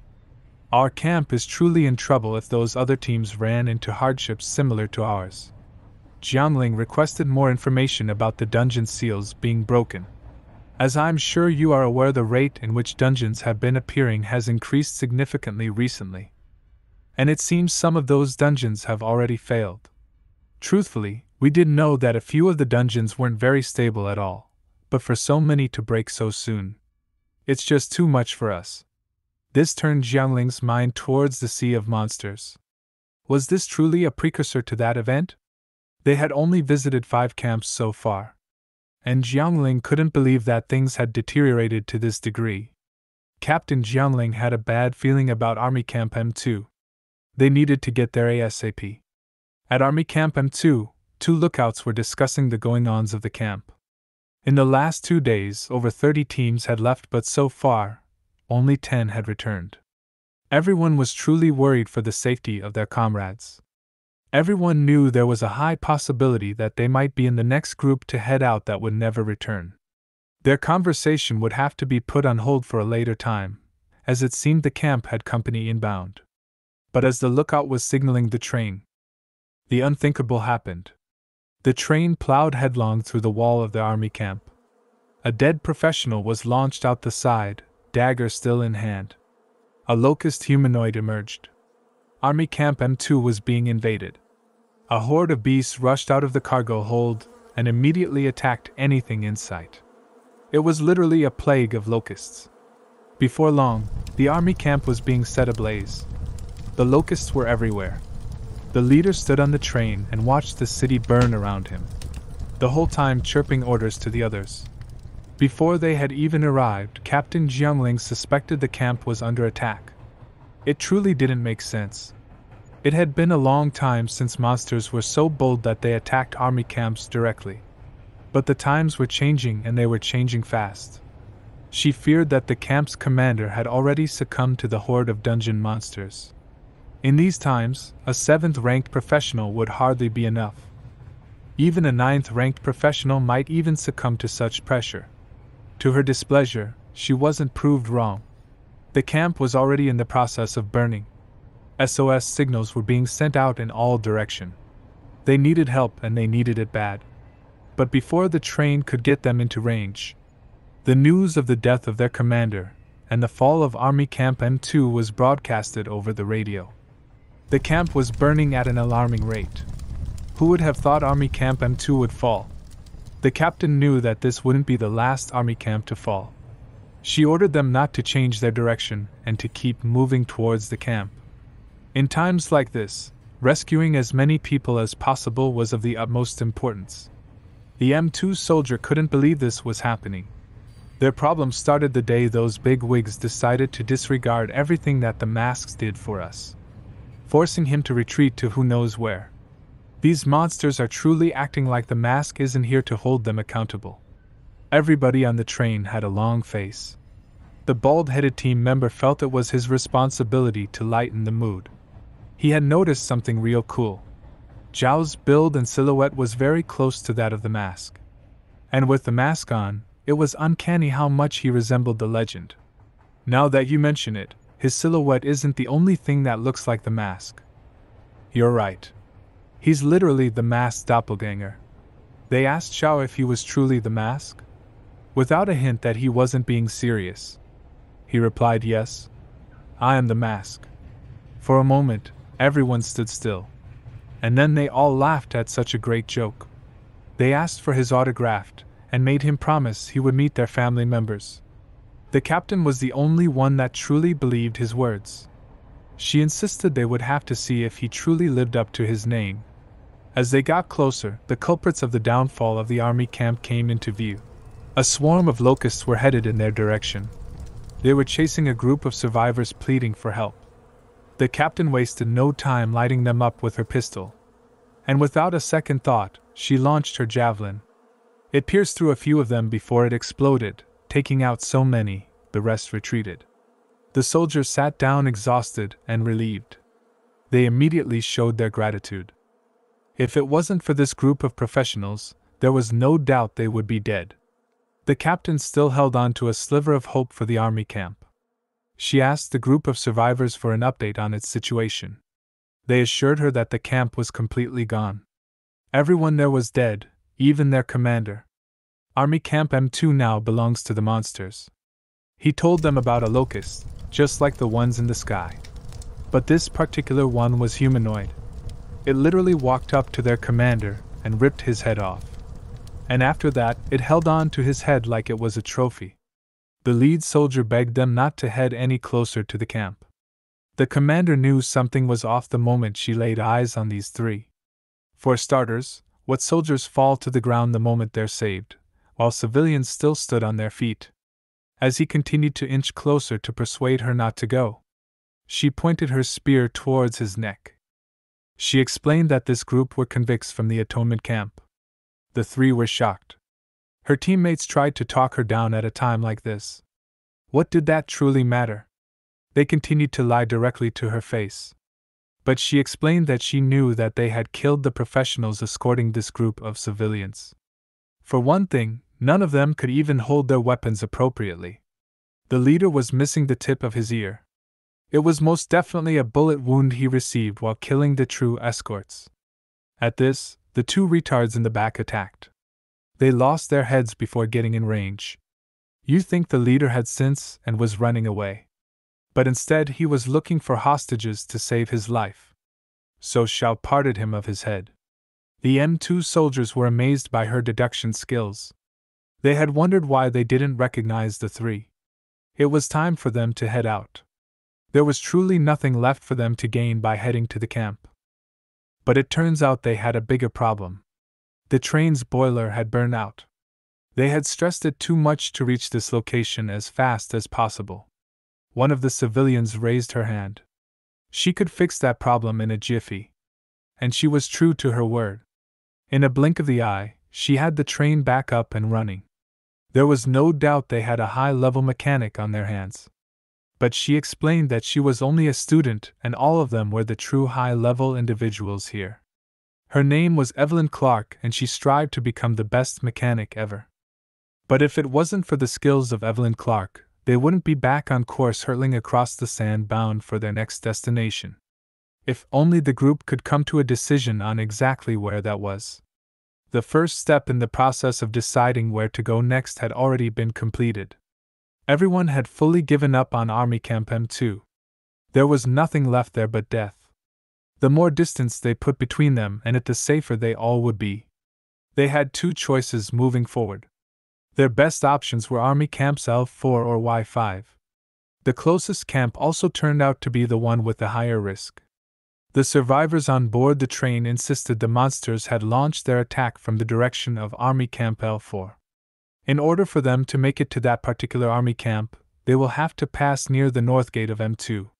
Such a risk was just too high. So the consensus was instead of traveling 2 days to L4, they would attempt a 5-day journey to Y5. Xiao was fully against this plan. He insisted they should head to Army Camp L4. But the person who made the final decision turned out to be none other than Evelyn Clark. She informed everybody that the train only had enough fuel to travel for 2 days. And with that, their destination was determined. And they would have to take the risk that came with it. For running out of gas on the repelling monster front was tantamount to death. Xiao was waiting for the questioning brigade to come interrogate him. They would want to know why he insisted that they steer clear of Y5. Jiangling arrived precisely as he had foreseen. Xiao was a warrior, not a mechanic, so being aware of the train's fuel shortage was beyond his scope. Jiangling yearned to understand the rationale behind his choice. According to his memories from his previous life, the Y area marked the initial downfall, followed by vast stretches of land progressively disconnecting from the outside world, one after another. Despite his swift arrival, he couldn't rescue the Y area, for it had already succumbed entirely, transforming into a nightmarish playground. But seeing as he wasn't interested in answering, she changed the subject. Her father had been his arresting officer. She was truly curious what type of person he was. Righteous. He was truly righteous. His words aligned perfectly with what she'd been able to piece together about him. Army Camp M2 was a disaster zone. The locusts wasted no time burning it to the ground and consuming any and everything that was edible.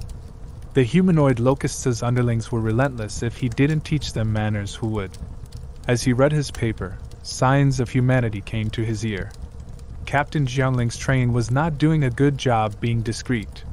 The Locust King wasted no time. He charged his body, a blue glow radiated across his entire being. And with all his might, he shot into the air. He couldn't stand the existence of humans and would destroy them at all costs. The full swarm took to the air, leaving behind the wreckage of Army Camp M2. All the civilians were worried. This would be the most crucial point in their journey. The professionals did their best to reassure them, but truthfully it was little comfort. The locust swarm was so dense that one of the professionals mistook it for smoke rising from the destroyed city of M2. But the civilians had seen that swarm firsthand. And to their eyes, it was nothing but death. And worst of all, the Locust King was among them. Captain Jiangling knew her skill level in and out. And if M2's commander couldn't take down this monster, what exactly was her chances? If they didn't take this thing down, no one would be making it safely to Army Camp L4. As she stared out towards the Locust King, hatred for all monsters radiated throughout her body. But she wasn't the only one who felt such hatred. The Locust King was disgusted by the mere sight of humans, and would destroy all of humanity. He reached out to one of his underlings and relieved it of his leg. He wasted no time locking onto his target, and releasing his makeshift missile. His aim was true as the leg slammed into the train, forcing it to lose control as it headed towards a cliff. As the civilians were tossed around the train cart, Evelyn Clark was ejected into the open. But Xiao and Jiangling followed behind, rescuing her as they turned their sight to stopping the train from plummeting over the cliff. The two rushed to the train and within seconds had corrected its trajectory and forced it to a complete stop. Evelyn Clark was amazed. A 10,000-ton armored train hurling towards the edge of a cliff was turned around by two individuals. Jiangling got to work. She first ordered everyone to defend the train at all costs. Next, she ordered Evelyn Clark to get the train back up and operating as soon as possible. She hated situations like this. But the reality was the lives of civilians were insignificant. If they lost the armored train, they would be stuck on the repelling monster front. So, the train was their top priority. It came before anyone else's well-being. She stood there resolutely waiting for the destruction that was headed their way. She threw her spear into the midst of the swarm, lightning arcing from it as it hurtled across the sky. When it reached its pinnacle, it exploded like a firework, sending its sparks in all directions. Not a single locust within its radius was left alive. She shot into the sky, retrieving her spear, and began to decimate anything in her path. The soldiers on the ground stirred on, hoping the captain had what it took to save them from their plight. The soldiers of Army Camp N2 were in shock of her pure skill. Their commander would have had a hard time producing half the damage she was forcing upon the swarm of locusts. The bald-headed gossip girl wasted no time reinforcing the legend that was his captain. He insisted that his captain was truly rank 6. But she wouldn't be that way for long. But it was time for them to put their idle chatter to an end. As a few fish had escaped the net, and it was time for them to get to work. The Locust King stared out across the battlefield, relishing in the sight of destruction. It was now time for the battle to start in earnest. Jiamling blasted from the ground and forced her spear through the center of the locust's head. Its speed was so fast that she simply phased through. What she perceived to be her target was simply an afterimage it left in its wake. The Locust King proceeded to demonstrate exactly what she was up against, finishing with a blow that sent her flying to the ground. She crashed into the ground with such force that a crater rippled outwards from her point of contact. The Locust King wasted no time diving in to finish what he started. His hands shifted into a scythe as he attacked with full force. Jiamling raised her spear in time to block the blow. But it wasn't enough as his sickle slipped across her spear, inching its way towards her skull. Fast duds could be heard headed in her direction. Xiao burst in, his impact so great it sent the Locust King flying through a grove of trees. He reassured Jiamling that he had everything under control and that she should head back to protect the train. There was no way she would ever forgive him if he died on her. The Locust King slid to a stop in the center of the grove. As Xiao casually walked into the clearing, the Locust King informed him that he radiated their scent. Xiao informed him that he was neither a human nor a monster, but he guessed it would be more fitting to use the term monster when describing him. Xiao was seriously tired of being trapped in his human form. Both him and Blood Raven had been longing to unleash their true power. Zhao's presence struck fear in the heart of the Locust King. That fear forced it to initiate the first attack. The ground rippled from the impact, forcing boulders up and outwards. When the smoke cleared, Xiao had simply ate the blow. He started to worry that his opponent wouldn't live up to his expectations. The Locust King stepped back and launched a second attack in his direction. Xiao caught the blow in his hand and informed the Locust King that it was his turn to do the punching. The Locust King was infuriated by this human posing as a monster. He had no choice but to wipe this scum from the face of existence. Blood Raven smashed into his face, destroying the Locust King once and for all. Xiao truly wished the battle could have went on longer. It had been so long since he was last able to just let loose. But sometimes that's just the way things are. A god-chosen monster has been defeated. This monster is a demon god. Treacherous wisdom. The monster blade Blood Raven has absorbed the blood of the god Treacherous Wisdom, beginning the monster blade Blood Raven's second evolution. As the energy of a demon god rose up and swirled around Blood Raven, an ominous presence stared out longingly from within the blade. The monster blade Blood Raven has gained a new ability. Crow Tide. Ability description. The monster blade Blood Raven can morph into a sea of crows that pour towards surrounding enemies, sucking them dry of blood. Xiao was truly impressed. For Blood Raven had taken another step on the path to power. Back at the train, the locust swarm had been completely decimated. Their counterattack had been so successful there was not a single civilian casualty. But Jiangling's team knew their captain very well. She was truly worried about the safety of Xiao. Jiangling really hoped he had not bitten off more than he could chew, as she was regretting her decision to abandon his side. Xiao casually walked from the grove no worse for wear. Everyone was truly ecstatic. Bald-headed gossip girl rushed to his side. He wanted to know if Xiao had succeeded in destroying the monster. Xiao had just defeated a monster who had easily took out a 7th-ranked commander. This could only mean that Xiao's strength exceeded that of the 7th rank. With the destruction of the swarm, the train could safely resume its journey to Army Camp L4. The mood aboard the train had greatly improved. But an air of uncertainty lingered as the future was still undetermined. The two strongest professionals set apart from the other passengers. Jiamling thanked Xiao for saving her life, but he shrugged it off for it wasn't a big deal. She noticed the similarity between him and the legendary mask. Both of them grew by leaps and bounds, leaving normal humans behind as they shot to the stars. Evelyn Clark reported the bad news that the radio equipment was malfunctioning. So far, they hadn't been able to get in contact with the closest army camp. Captain Zhang insisted she stop beating around the bush and give them the full story.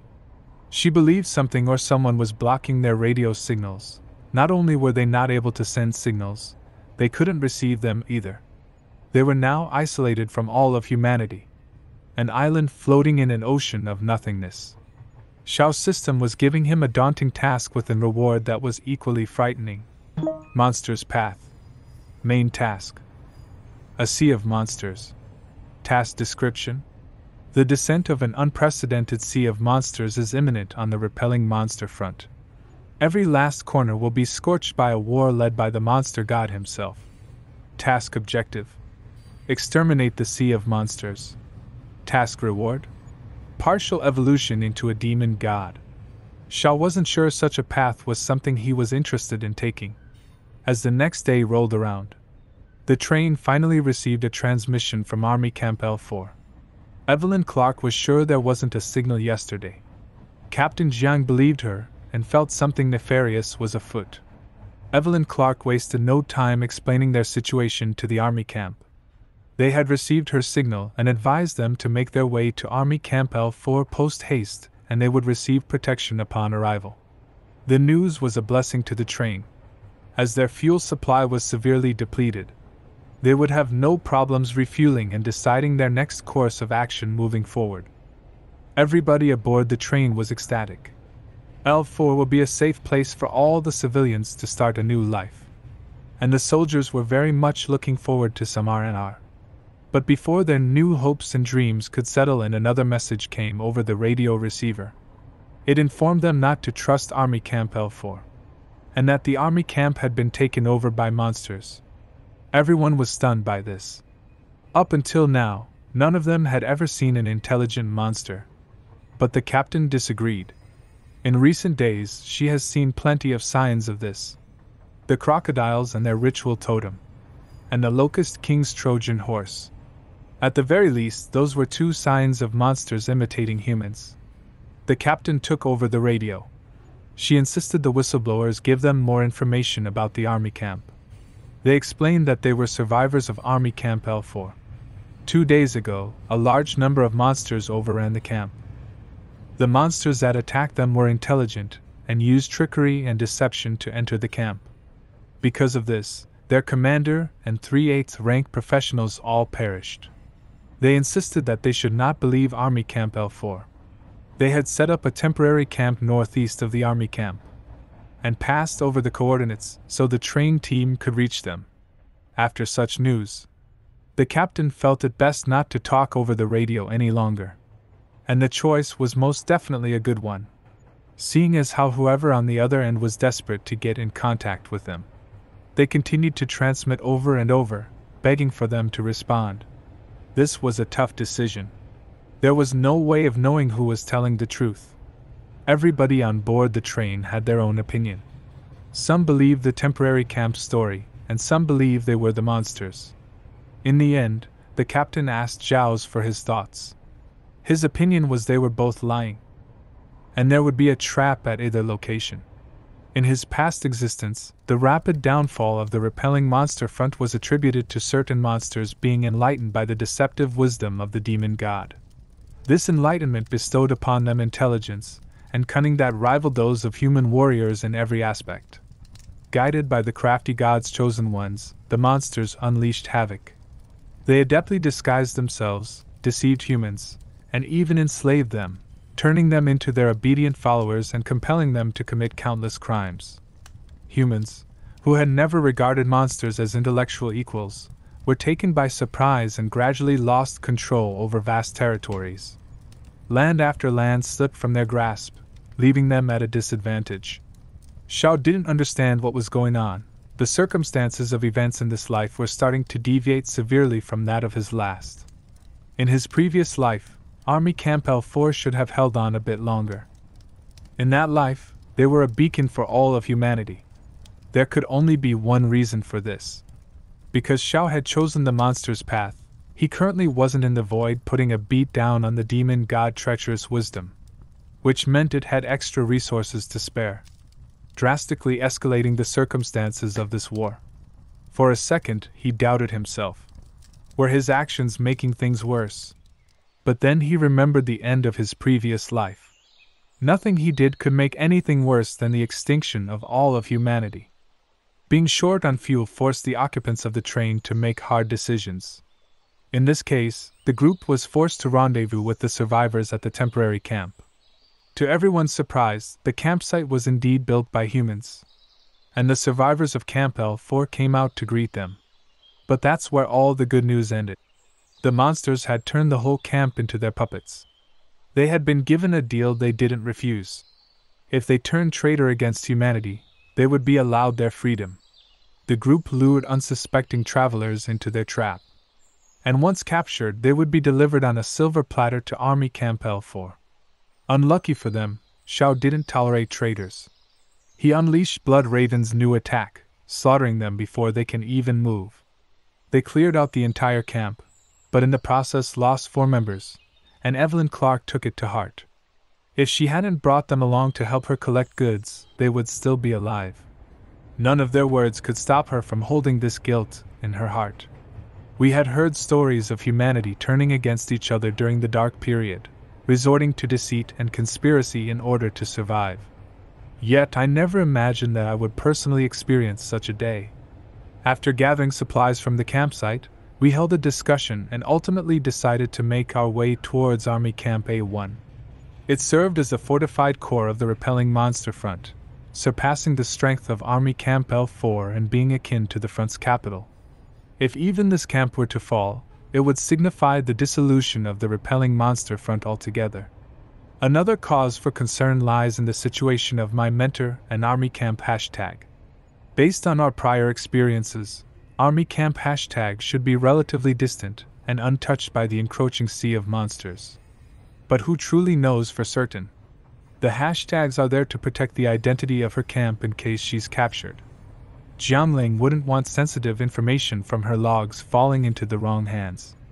Treacherous wisdom was weak in comparison to the other monster gods, but he made up for this weakness with his intelligence. Its goals from the very start were to use humanity's methods of treachery to extinguish humanity. Worse than that was, Xiao had no way of destroying treacherous wisdom, for he was a master of disguise. He could literally kill every other monster god, and treacherous wisdom would still not show his face. Blood Raven's growth was causing him to garnish attention from others. Jiangling's attention was caught by the magnificent blade, and she wished to know its name. Xiao explained that its name was Flying Raven, and it was a gift from a friend. Jiangling exclaimed, if only she had friends like that. Xiao wondered if Yan Sisi would still think of him as a friend after killing her sister.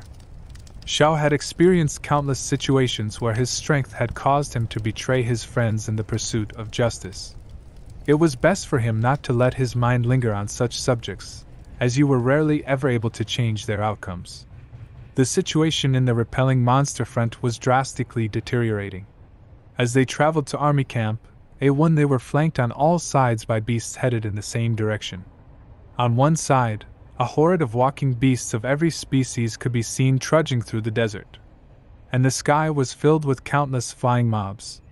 But luckily, a heavily armored tank brigade was headed in for action. Army Camp A1 had a seriously unstoppable defense. The tanks wasted no time dealing with the monsters. In a matter of minutes, the threat had been neutralized. The train was brought to a stop by a group of armored Humvees. The bald-headed gossip girl wasted no time presenting identification. But none of that mattered. In the current state of the world, with treachery at its highest, trust was a hard-earned commodity. The group from N3 was shocked. They hadn't expected this at all. A soldier from A1 with a giant bastard sword on his back insists that they were traitors.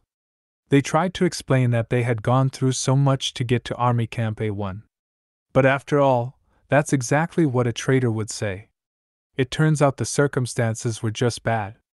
Since they were being flanked by monsters on both sides, they obviously looked like traitors. But luckily someone was there who recognized them and was willing to vouch for their presence. The Supreme Commander looked like he had been to the end of the world and back, and on that journey, He had lost a lot of people who were dear to him. Basically, he did not look good at all.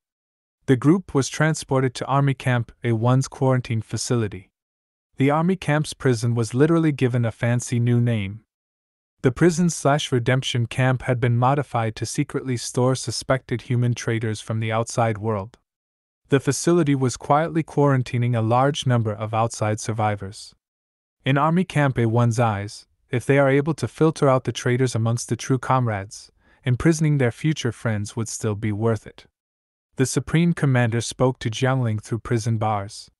He relieved her of her major worries, informing her that N3 had evacuated to A1 before the Sea of Monsters began. Her home was an empty shelf full of traps, just in case the monsters tried to make it their home.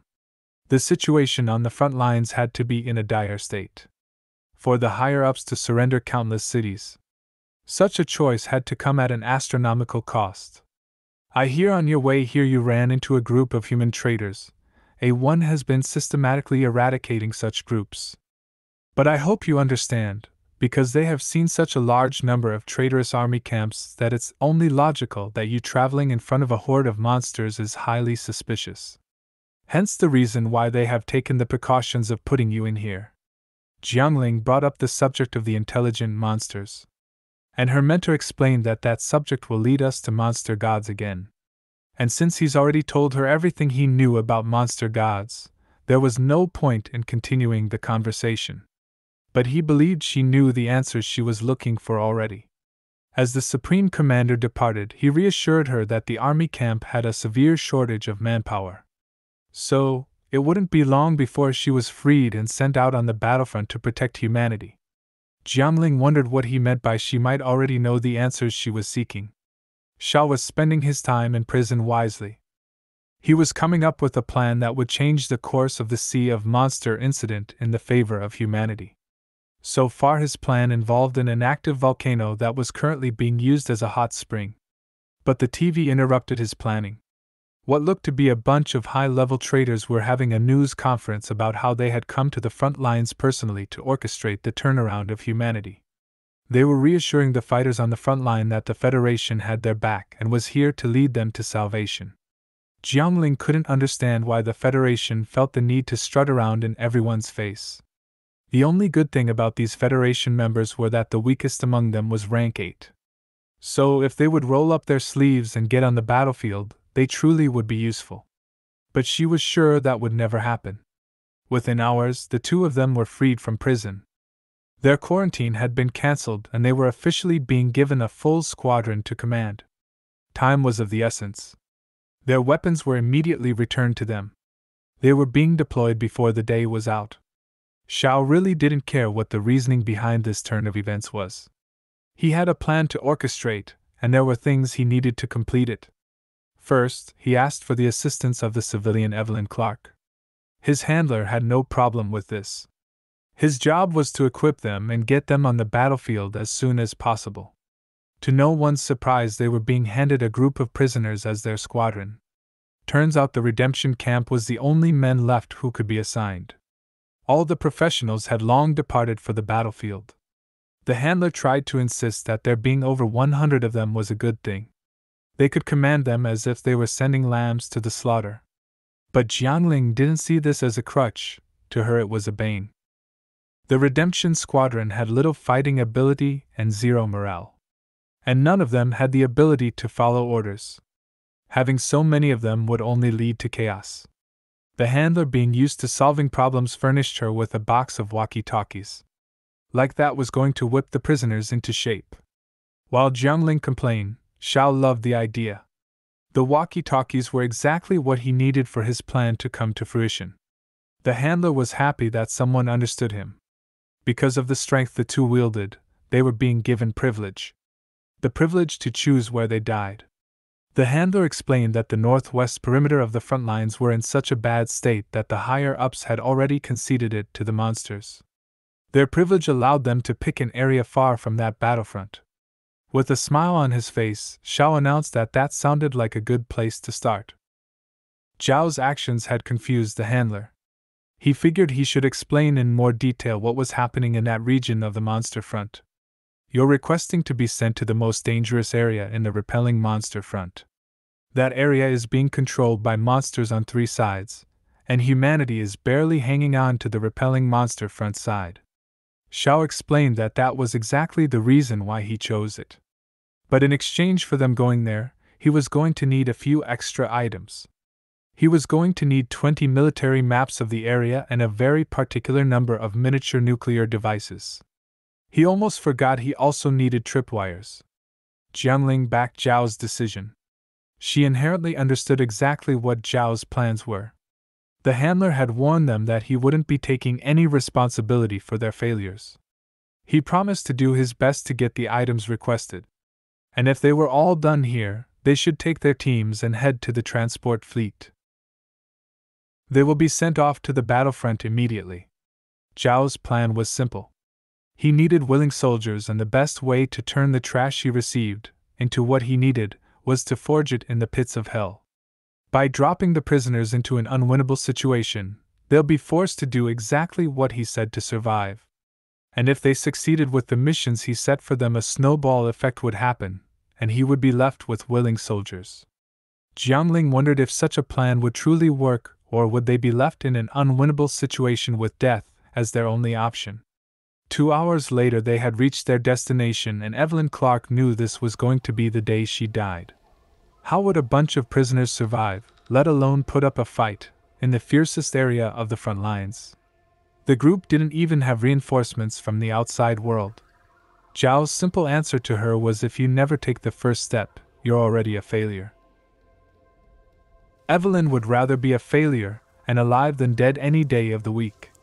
Regardless of her feelings about the situation, she shouldn't have any problems accomplishing the tasks that he set for her. As he passed her the map with the locations that he needed her to install the tactical nukes, he realized it was time for the pre-show to begin. The prisoners were done taking orders, and it was time for their liberation. Xiao walked up to them and assured them that the looks in their eyes pleased him. The biggest one among them readied his gun and stepped up to Xiao, determined to put him in his place. He insisted they weren't in the prison anymore, and things were going to change. They had no problems letting Xiao go, but they would be keeping the 2 sweet things over there. Too bad he had chosen the wrong person to look down on. Jiangling disappeared before his eyes, and when she reappeared, her spear had been plunged into his chest. Then she asked Xiao if he objected to her killing just one. He had no objections, but next time she should ask permission instead of forgiveness. She slung the trash off her spear and put on a display so the others knew what they were dealing with. Her lightning show had the intended effect of calming them all down. Xiao explained they had 2 choices. They could either follow his orders or die. For their sakes, he warned them that escaping was not a wise option. They were surrounded on 3 sides by monsters, and on the 4th side was the Federation. And coincidentally at that moment circumstances sealed the deal. A battle took place where the humans were wiped away in an instant. Things had changed. Now they were surrounded on all 4 sides by monsters. This was officially a suicide mission.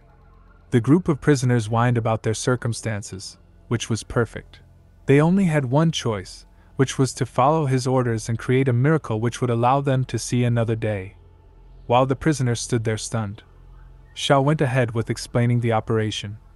10 people to a group. Each group gets 1 walkie-talkie and 1 military map.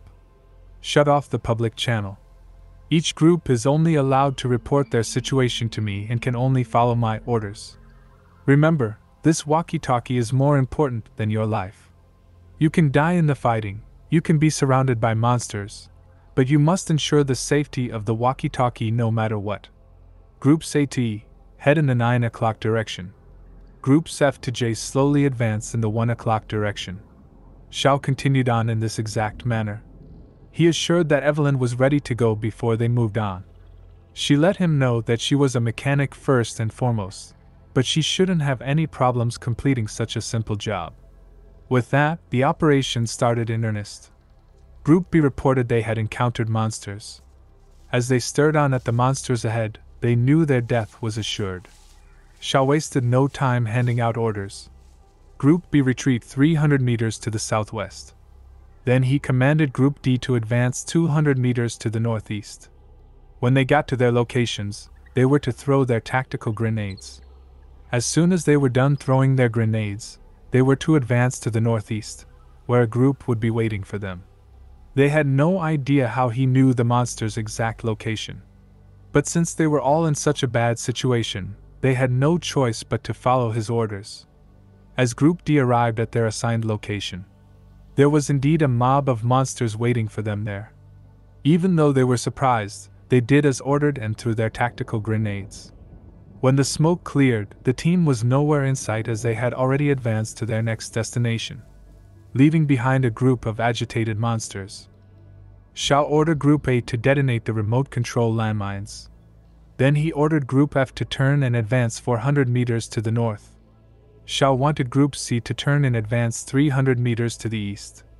Groups G, H and L were to stand guard on the cliff of C4 and to ready their tactical grenades. Before their very eyes, the plan was coming to fruition.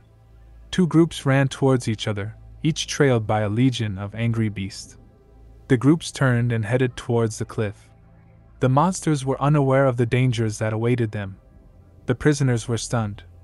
How was anyone capable of accomplishing such a feat? And with that, his plans to win their trust had succeeded. The prisoners would follow his orders to the end of the earth. The cliff-top group wasted no time raining down hell upon the monsters. And without any casualties, the operation was complete.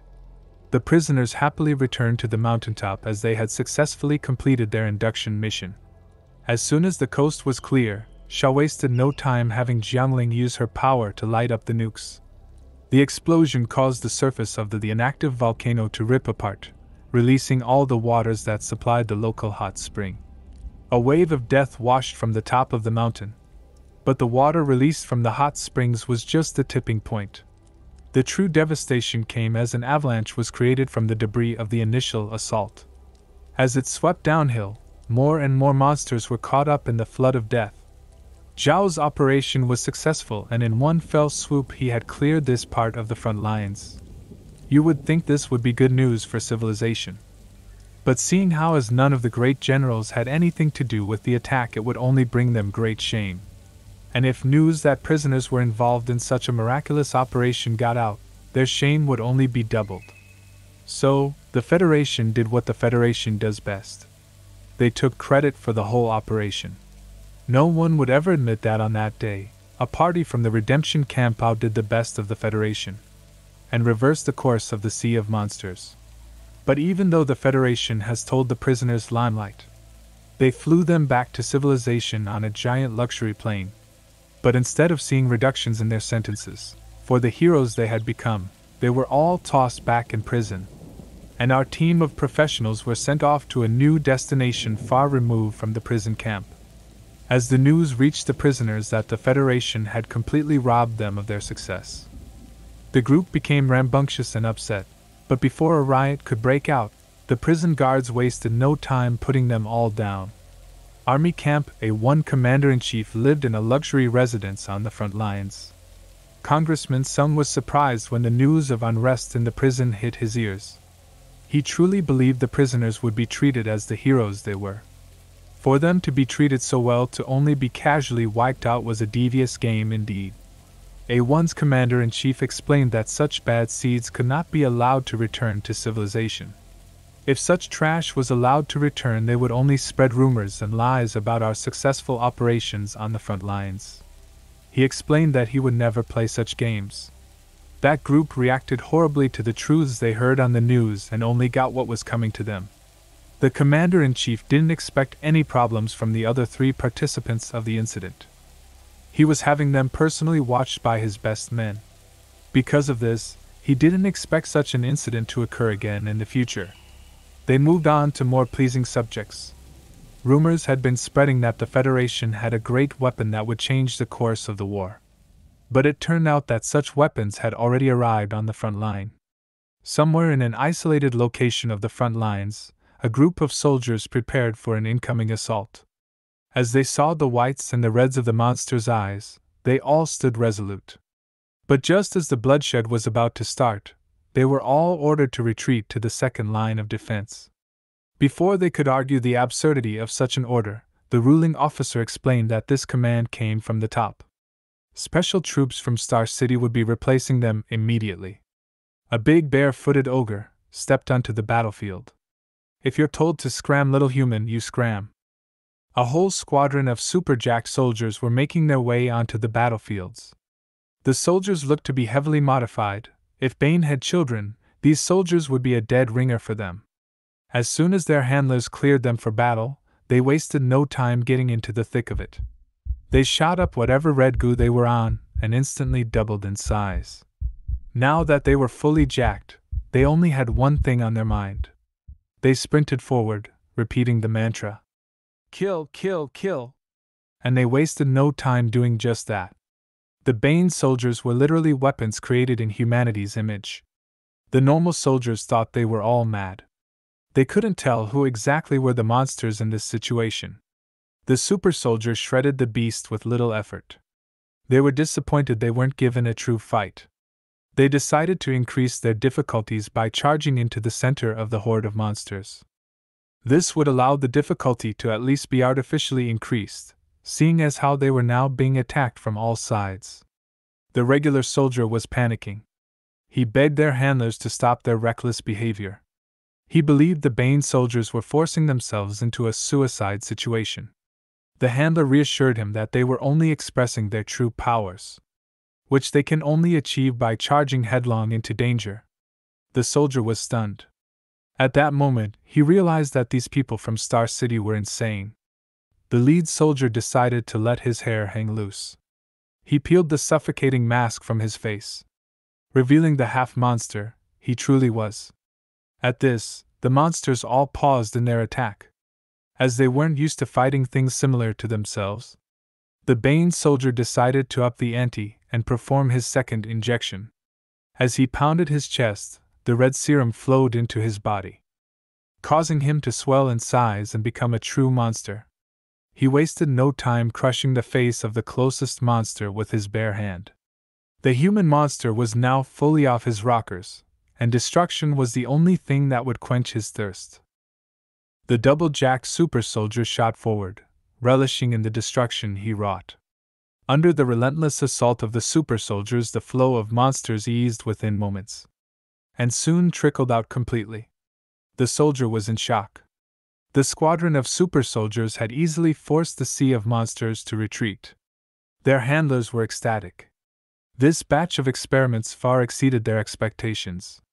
They would soon be able to turn any human into a powerful professional using drugs and surgical modifications alone. The super soldiers marched off the battlefield, leaving a literal sea of destruction behind them. Their leader presented the head of a rare specimen to the scientists. It was not very powerful, but it should be useful. The super soldier requested to be allowed to quench the thirst of his burning heart by heading to the next battlefield. His handler assured him that he had nothing to prove and began a thorough check of his condition. The ground shook and rumbled, catching the attention of everyone present. The monster gods had sent a colossal beast to put the humans in check. There was no way something this big just appeared out of nowhere.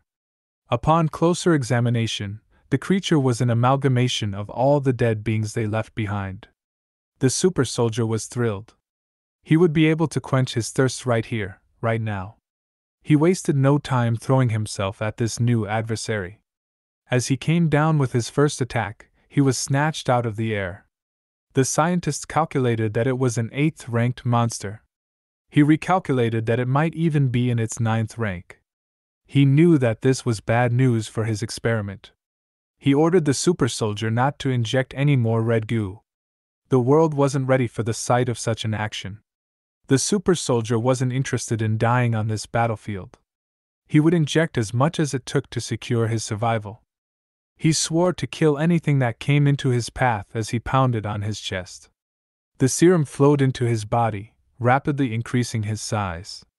But the action turned out to be a bad move as the monstrosity's hands refused to yield. Before the eyes of everyone, the super soldier became unrecognizable. Even though he was becoming a very powerful monster, it just wasn't enough. He did his best to force open the monstrous hand, but it held tight. Eventually, the colossal beast bored of such games. With both hands, it crushed the super soldier, showering the battlefield with its tainted blood. The scientist stood there in shock. He could clearly see that this beast took pleasure in its actions. It took no time for the news to reach the ears of the commander-in-chief. But the situation on the battlefield had changed. There wasn't just one colossus beast. There was now a whole legion of them headed directly for Army Camp A1. The commander-in-chief knew exactly what this meant. For such a large number of natural disaster-level mobs to appear meant that a monster god had appeared in their world. Humanity was finally reaping the consequences of tossing the mask out like trash. For a monster god to appear meant that the mask wasn't in the void keeping them in check. Without thinking, the commander-in-chief mentioned the mask in front of one of the very people who condemned him. But the commander needed not worry. All it did was trigger the politician to recite his idiotic essay about how everything could be laid at the feet of the mask. He wasted no time coming up with a plan to get them out of this situation. He wanted to know how many 7th-ranked professionals or higher resided in the camp. The commander wasted no time going down the list. Currently there was close to 40 7th-ranked professionals. There was 15 8th-ranked professionals. And including the two of them, there were 6 9th-ranked professionals. The politician who was in charge of overseeing the war efforts insisted that with enough cannon fodder along with the 7th rank and higher professionals, there would be just enough manpower to overcome this disaster. And he reminded the commander-in-chief he was just someone that Star City had dispatched to oversee the fighting. And there was no need to count him as part of the war effort. The commander was stunned by such a declaration. His plan was simple. They would send all the professionals to hold the front line. Then they would clear away the monster problem using multiple nuclear weapons. The commander insisted that such a plan would take their professionals out also. Such action would lead to an unimaginable number of casualties. The psychopath from Star City insisted that the lives of professionals were meaningless in comparison to the preservation of the momentum of the war. And if the nukes worked out, humanity wouldn't have to rely on high-level professionals any longer. Such a plan allowed the cowardice of the commander-in-chief to shine through the gaps in his facade. The politician's plan meant that he wouldn't have to needlessly risk his life on the battlefield. He immediately sent out the order that would essentially doom every professional in Army Camp A1. The foot soldier warned our group of professionals what was headed in their direction. He insisted they retreat to the closest walls. But Jiangling and Xiao casually crested the embankment. Jiangling had never seen such monstrosities in her entire life. All Xiao knew was that he could sense the aura of the monster god, treacherous wisdom. The natural disaster grabbed up a handful of cannon fodder, shaped it into a ball, and launched it towards the humans. The soldiers stood there in shock as the makeshift missile hurtled towards them. Upon realizing what was happening, panic ensued. Multiple organic missiles tore into the walls of Army Camp A1. Seeing as how the small missiles weren't doing the job, the Colossus beasts decided to up the ante. 3 of them clustered together, and with all their might, launched one of their own. The huge projectile streaked through the air, ending with a spectacular explosion that left a hole in the wall. The missile, monster, rose up and smashed the human, frozen in place from sheer horror. The blow was so powerful it opened the walls, allowing the small beasts to rush in. The camp's defense wasn't prepared for such an onslaught. The small monsters wasted no time, devouring every human in their path. Xiao and Jiangling relentlessly cut down every monster swarming their location. Jiangling inquired if Xiao had a plan that would reverse the flow of this battle. He insisted he could come up with a plan, but he would need at least an hour to make preparations. The only problem was they didn't have an hour to spare. Jiangling decided that if this was going to be the place she died, it would be a fine death indeed. She forced her lightning element through her staff and dashed forward, slicing through multiple enemies as she slid to a stop on the edge of the wall. Countless beasts lay below, clamoring for their chance to lay waste to the human race. For many years, Jiangling carried hatred in her heart for her father. If it wasn't for him, her mother would still be a part of her life. But instead, his presence has always relentlessly casted her into its shadow. She was cursed with a lightning power so strong she had to wear a mask just to suppress its explosive nature. If she hadn't been given such a precaution, she would have died long ago. Her mentor insisted that by now she should understand her father's actions. But the truth was, whether it was the past, present, or future, she could never and would never understand why he decided not to rescue her from the sea of monsters. She guessed it was time for her to pay a visit to hell and asked him that question face to face. As purple lightning arced uncontrollably off her body, she stepped over the edge of the wall. She wasn't committing suicide, she was just finding an easier path to her destruction. She hit the ground, wiping away every monster in her path. As she carved a path straight to the giant colossus before her, she leaped towards its hand, prepared to erase it from existence. But to her shock, nothing happened. It swatted her away like the annoying fly she was. But as she plummeted to her death, Xiao rescued her in mid-fall. Her momentum was so great that the two of them left a crater in the side of the wall. Xiao casually walked away from the impact with her cradled in his arms. As he laid her against the ground, he praised her actions and explained that in her current state, she just wasn't capable of taking out an 8th-ranked monster. As he reached into the void to retrieve Blood Raven, Xiao let Jiangling know he had no plans of dying on this battlefield, and neither should she. And right before her eyes, he initiated his monster form. Xiao stepped towards the colossus, knowing that he was finally going to get the fight he deserved. Jiangling was shocked to see Xiao's true power. He wasted no time fulfilling her original promise to remove the colossus' hand. As the chunks fell to the earth, a second slash deprived it of the use of its forearm. And with the third attack, he cut clean through its shoulder and out the other side. And before its upper body could sleuth away and form a puddle on the ground, Blood Raven absorbed all of it. All the soldiers were in shock that such a monster was eliminated in the blink of an eye. But the true monster stared on in awe. With his very eyes, he had saw a human transform into the real savior of Day City. He never in his life thought he would come across such a magnificent specimen. All he could think about was getting Xiao under a scalpel to progress his human modification experiments. And just like before, the Federation wasted no time launching their nuclear warheads. 35 of the natural disaster-ending devices streaked through the sky. All of the professionals risking their lives realized that they had been sacrificed for the greater good. And the true monster was so corny that he used the line, that their sacrifices would not be in vain. And all of humanity will remember the sacrifices they chose to make this day. A streak of purple cut across the sky. And literally before their very eye, treacherous wisdom appeared. The politician was furious. How was this even possible? In the enduring conflict between humans and monsters, humans have gradually discerned certain truths. There exists a delicate balance between the unknown void and the earth, the realm of human existence. Like small shrimps, lesser monsters can descend upon Earth through this intricate net. Similarly, calamity-level monsters, akin to small fish, have the capability to breach this barrier. However, the demon gods stand as bloodthirsty great white sharks, colossal in size, unable to breach the net. It is precisely this understanding of the net, and the impossibility for the demon gods to breach it, that has led most high-ranking officials of the Federation to advocate for peace. Among them, the peace faction prevails while the Mask and his minority war faction hold a contrasting perspective. The Mask staunchly believes that only one side can exist between humans and monsters, leaving no room for compromise. The survival of the human race necessitates the complete eradication of the demon gods, regardless of the cost. This warlike ideology, however, has gradually alienated the Mask, resulting in a loss of support among the high-ranking officials. It stands as one of the significant reasons contributing to his ultimate downfall.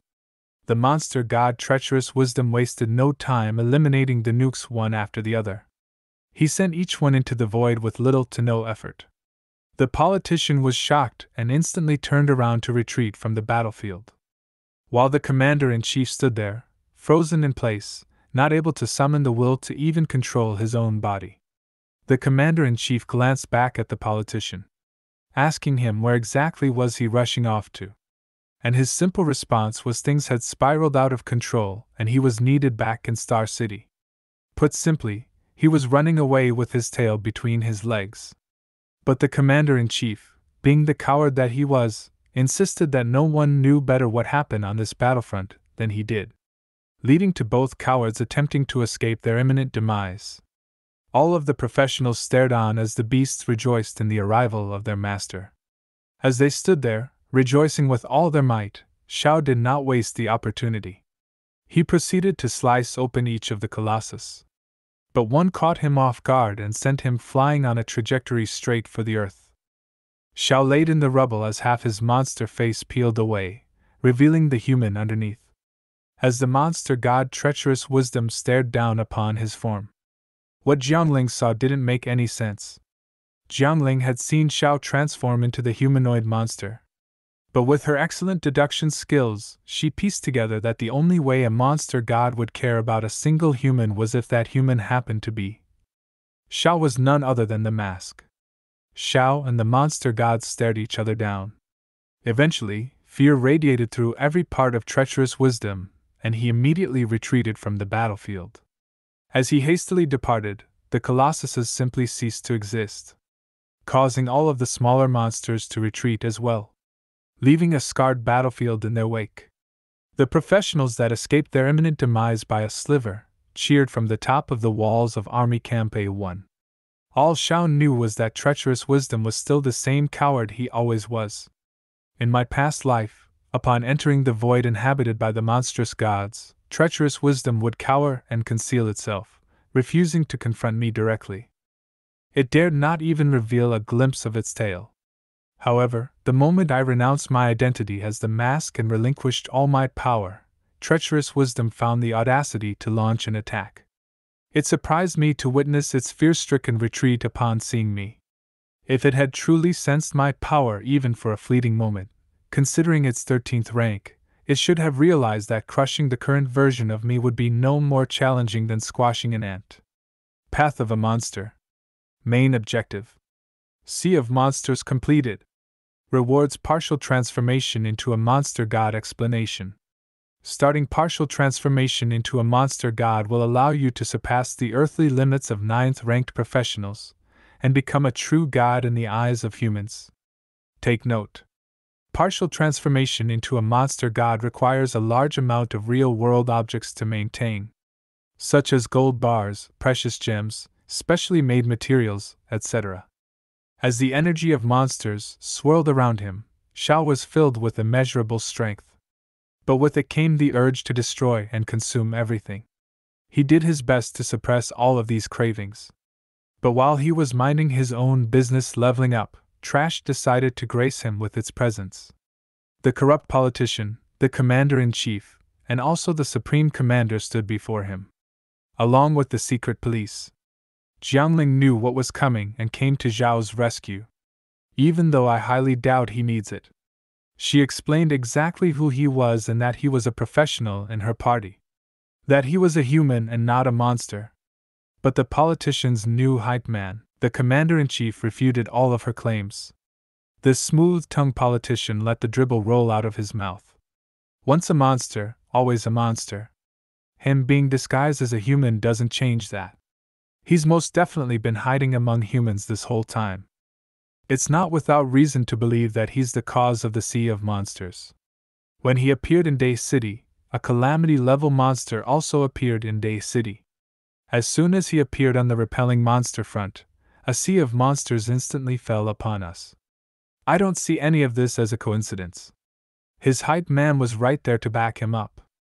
Are you all crazy? Did you not just see him defend us against those 9th-ranked monsters? If he was a monster, he would be attacking us, not them. And not to mention he's the reason why the monster god retreat. The hype man cut her off. He insisted she shut her mouth. How dare she defend the monster? He decided that since she was defending of a monster, she had to be working for the demon gods too. So, he proceeded with the power granted to him as the commander-in-chief of the repelling monster front to place both of them under arrest. The secret police surrounded them, weapons at the ready. Xiao was done playing around. he casually launched the soldier into the air. The commander-in-chief launched an attack against Xiao. Energy radiated from his hand covered in a pair of metal knuckles. Xiao blocked his attack with Blood Raven. And at their simple contact, the commander knew he was in trouble. Luckily, the politician took this opportunity to put Xiao in a headlock. Fully covered in his green aura, he felt he was unstoppable. Xiao broke his grip and slung him over his shoulder, immediately piercing him through the chest with Blood Raven. As his arterial blood scattered across the ground, Xiao turned his attention to the commander-in-chief. The coward-in-chief tried to escape, ordering his underlings to throw away their life. Blood Raven surrounded him on all sides. Zhao's mere presence frightened him to his core. He shouted that Xiao was a traitor, and what did he truly believe he was going to accomplish? Since you believe me to be a monster, I might as well act the part. Xiao proceeded to slash him through, leaving nothing but a blood stain in his wake. The Supreme Commander shot forward, taking a knee before Xiao. Army Chief, I apologize for not helping you take out that trash. The Supreme Commander proceeded to explain that while his eyes were not in the best shape, his sense of smell and hearing are very sensitive. Because of that, his perception level is very high, so he knew Zhao's identity from the very start. How could he of all people ever mistake the identity of the mask? Your true followers have been waiting for your return. We will march upon Star City and slaughter any congressman that stands in our way. We will take control of everything that rightfully should have belonged to you. Armies across the world will pledge allegiance to your name. I doubt you understand the countless number of souls that have always been on your side. In the past, you shrugged off the mantle of power that belonged to you. But I believe you've changed and will step up and lead us to victory. Not just against the human trash, but the demon gods themselves. As the Supreme Commander looked down, Xiao blasted into the air, retreating from the situation. Through the united efforts of the repelling monster front, with the invaluable support of troops from Star City, the Federation has achieved an extraordinary victory on the front lines of the human-monster conflict. In this epic battle, we obliterated millions of demons, including a remarkable feat of eliminating 6 7th rank, 25 8th rank, and 12 9th rank demons during the decisive encounter at Army Camp A1. While the Federation did bear the weight of casualties in this grueling struggle against the sea of monsters, the significance of these sacrifices becomes apparent when one considers the resplendent outcome of this battle. It is through these selfless sacrifices that the human race has been persevered, paving the way for the glorious situation we find ourselves in today. However, amidst the vastness of this conflict, an unprecedented occurrence emerged. Traitors and turncoats infiltrated our ranks, sabotaging our efforts from within, resulting in substantial losses for the monster-repelling front. Faced with the monstrous threat, certain individuals willingly betrayed their own kind to secure their wretched lives. They turned their weapons against their fellow humans, inflicting unnecessary death and injury upon the unprepared and unsuspecting. Ramblings spread amongst the crowd. They had no idea monsters could disguise themselves as humans. They wonder how many were out there. The president of the Federation silenced them, and paraphrased his previous speech. Amidst this glorious battle, a vanguard of brave warriors emerged, selflessly sacrificing their lives in the name of humanity's survival. Among them, a disheartening revelation unfolded as we uncovered individuals whose alliances were tied to the very monsters we fought against, a treacherous act of infiltration orchestrated by the enemy. However, amidst this complex situation, a small faction of humans willingly aligned themselves with the monsters, acting as their loyal lapdogs.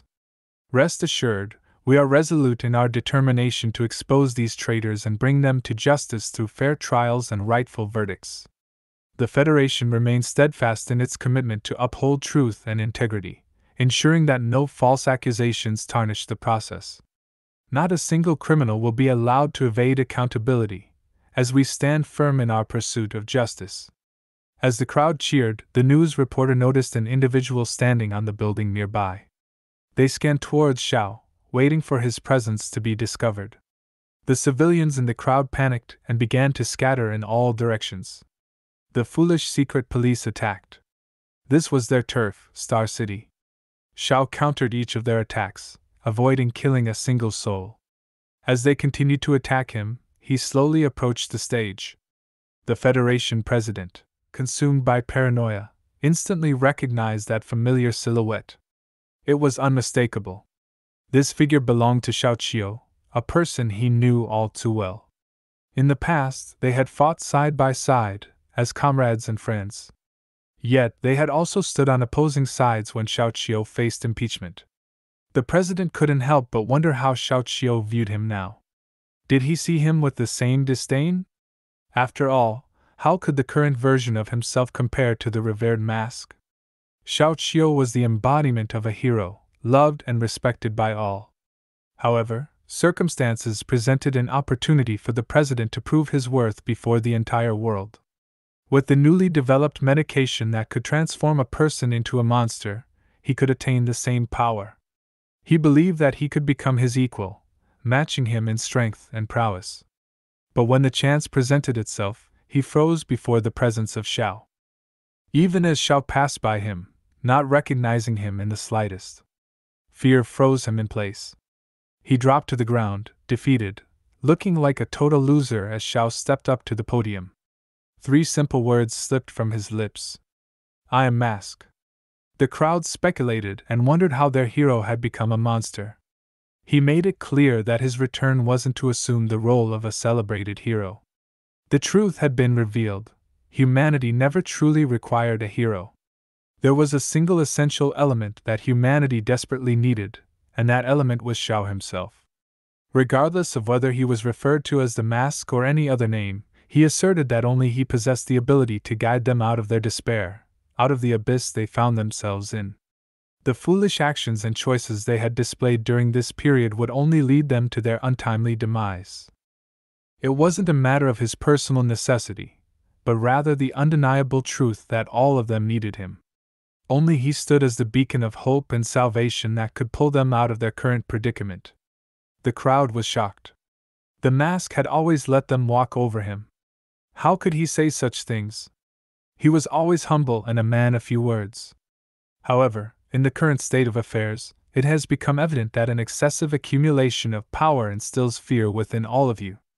This fear has driven you to cast me aside and exile me from your midst.